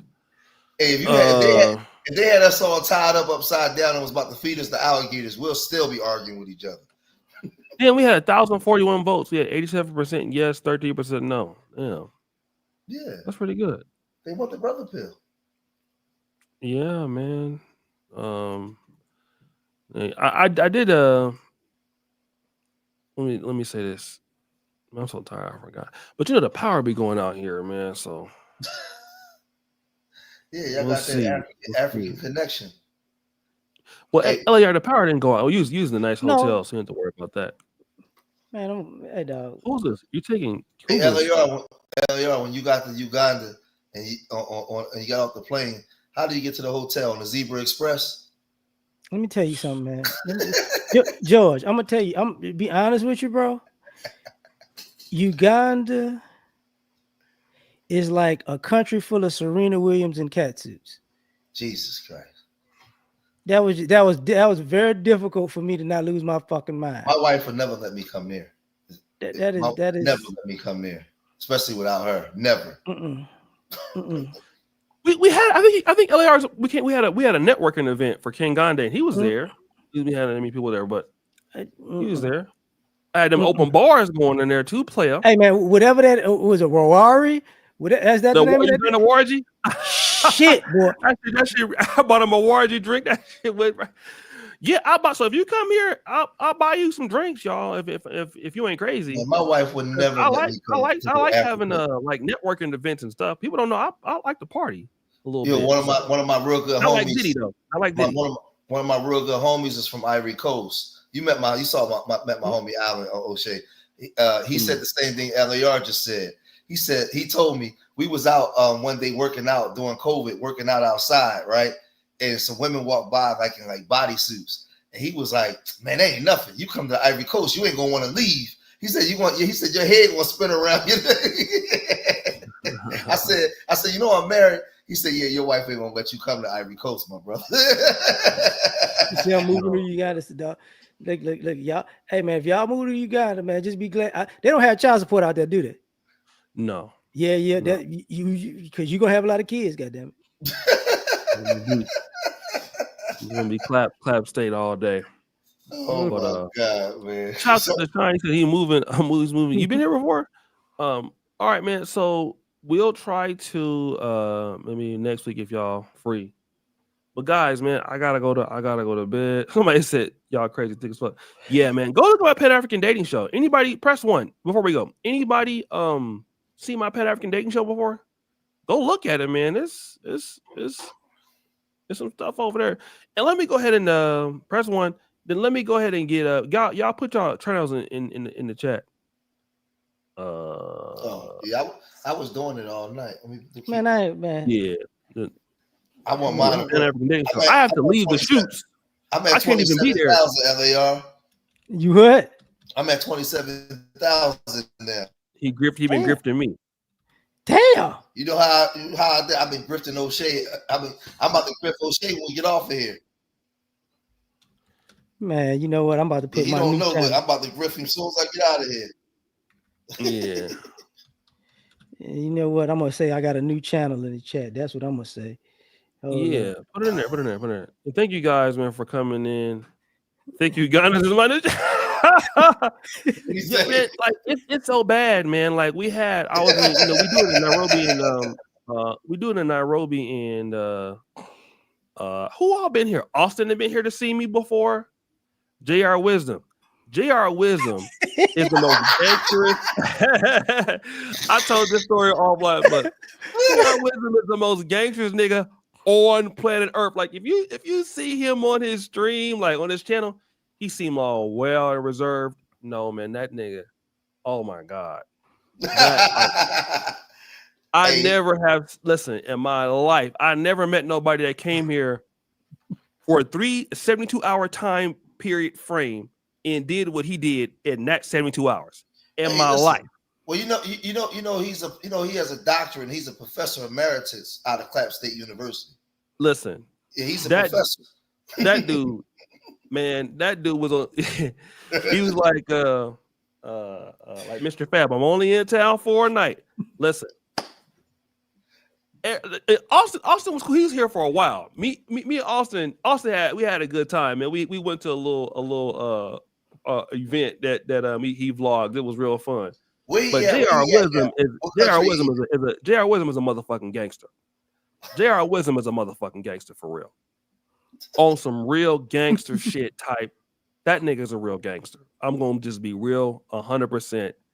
He is listen, whenever he come back, I'm stopping whatever the fuck I'm going with him. Well, you gotta remember, I can't even tell the story. You gotta remember that nigga in Africa, and he light skinned too. And I can't even tell the story. He's not quite white.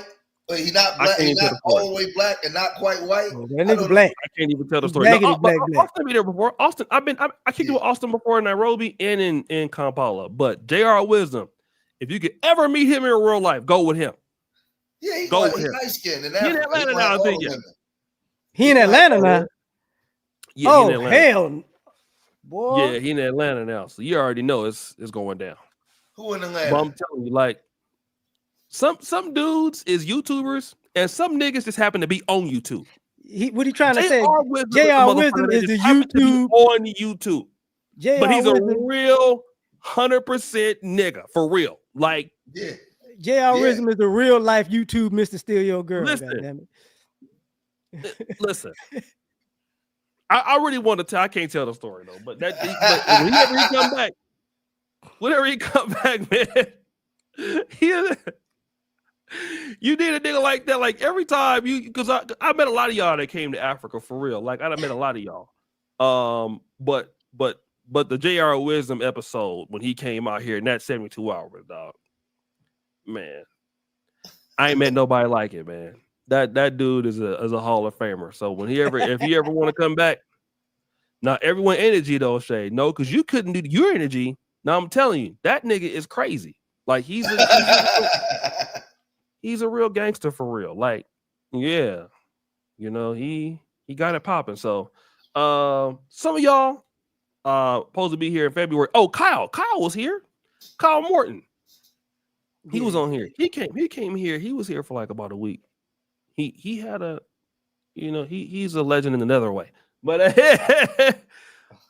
everybody got a story when they come to Uganda, though. Everybody got a story. You always have a story when you come here. You said earlier, it's a bunch of Serenas walking around in cat suits, huh? Dog. Yeah. Dog. It's crazy, let me tell y'all something. It don't matter if it's a grown niece or the super grown auntie. You gonna have a problem. You got a problem. Yeah, it start at the airport. Like once you land. You gotta understand something. It was a rare thing for me to see a black woman who wasn't thick. Yeah, man, it's crazy, dog. Out here for real. All right, man. Let me get out of here if I tell this J.R. Wisdom story, man. All right, I'm about to see. Hey, I'm about to see what. I told y'all already, though. What'd you say? Hey, O'Shea, I'm about to see what videos I can grift off you real quick. Yeah, look and see. What do you guys think of UK? I don't know what you think about the UK, but yeah, man. Yo, did you get that Tasha K when I sent the Tasha K clips? Yeah. I'm when I get it.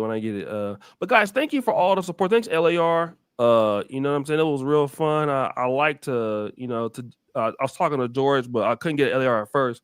So I was like, man, let me see if we can get the guys that, come up and talk and everything. So I'm trying to get more interactive and all that. But yeah, man, it was fun, man. It was fun, We need to have a clap state topic so I can really tell this story about this. No, you cannot. No, you cannot. You know that light skinned mother. He came to the country, brother, and he just came running. He just came running through for 72 hours and then went straight to the airport. He missed his flight. He missed his flight. Oh my god! I'll tell you, man. One day I'm gonna tell that story on the story time on YouTube, man. I gotta tell it, man, because it was hilarious. Oh my god! I gotta tell it, man. It's the best out of like 10 years on YouTube. Like I met a lot of people, but that dude, man, that I never seen nobody had that kind of run, man. That dude was like, and he came like Wardy Meyer was here, so Wardy Meyer was here, and we had a birthday, so he came. It was a lot going on in that time. But anyways, guys, thank you so much. Appreciate it. Link will check in. Yeah, he's a really good YouTuber. Is he living in Nairobi? I don't think you live in there though. All right, guys. Peace out, family. Let me see. I'm looking at this damn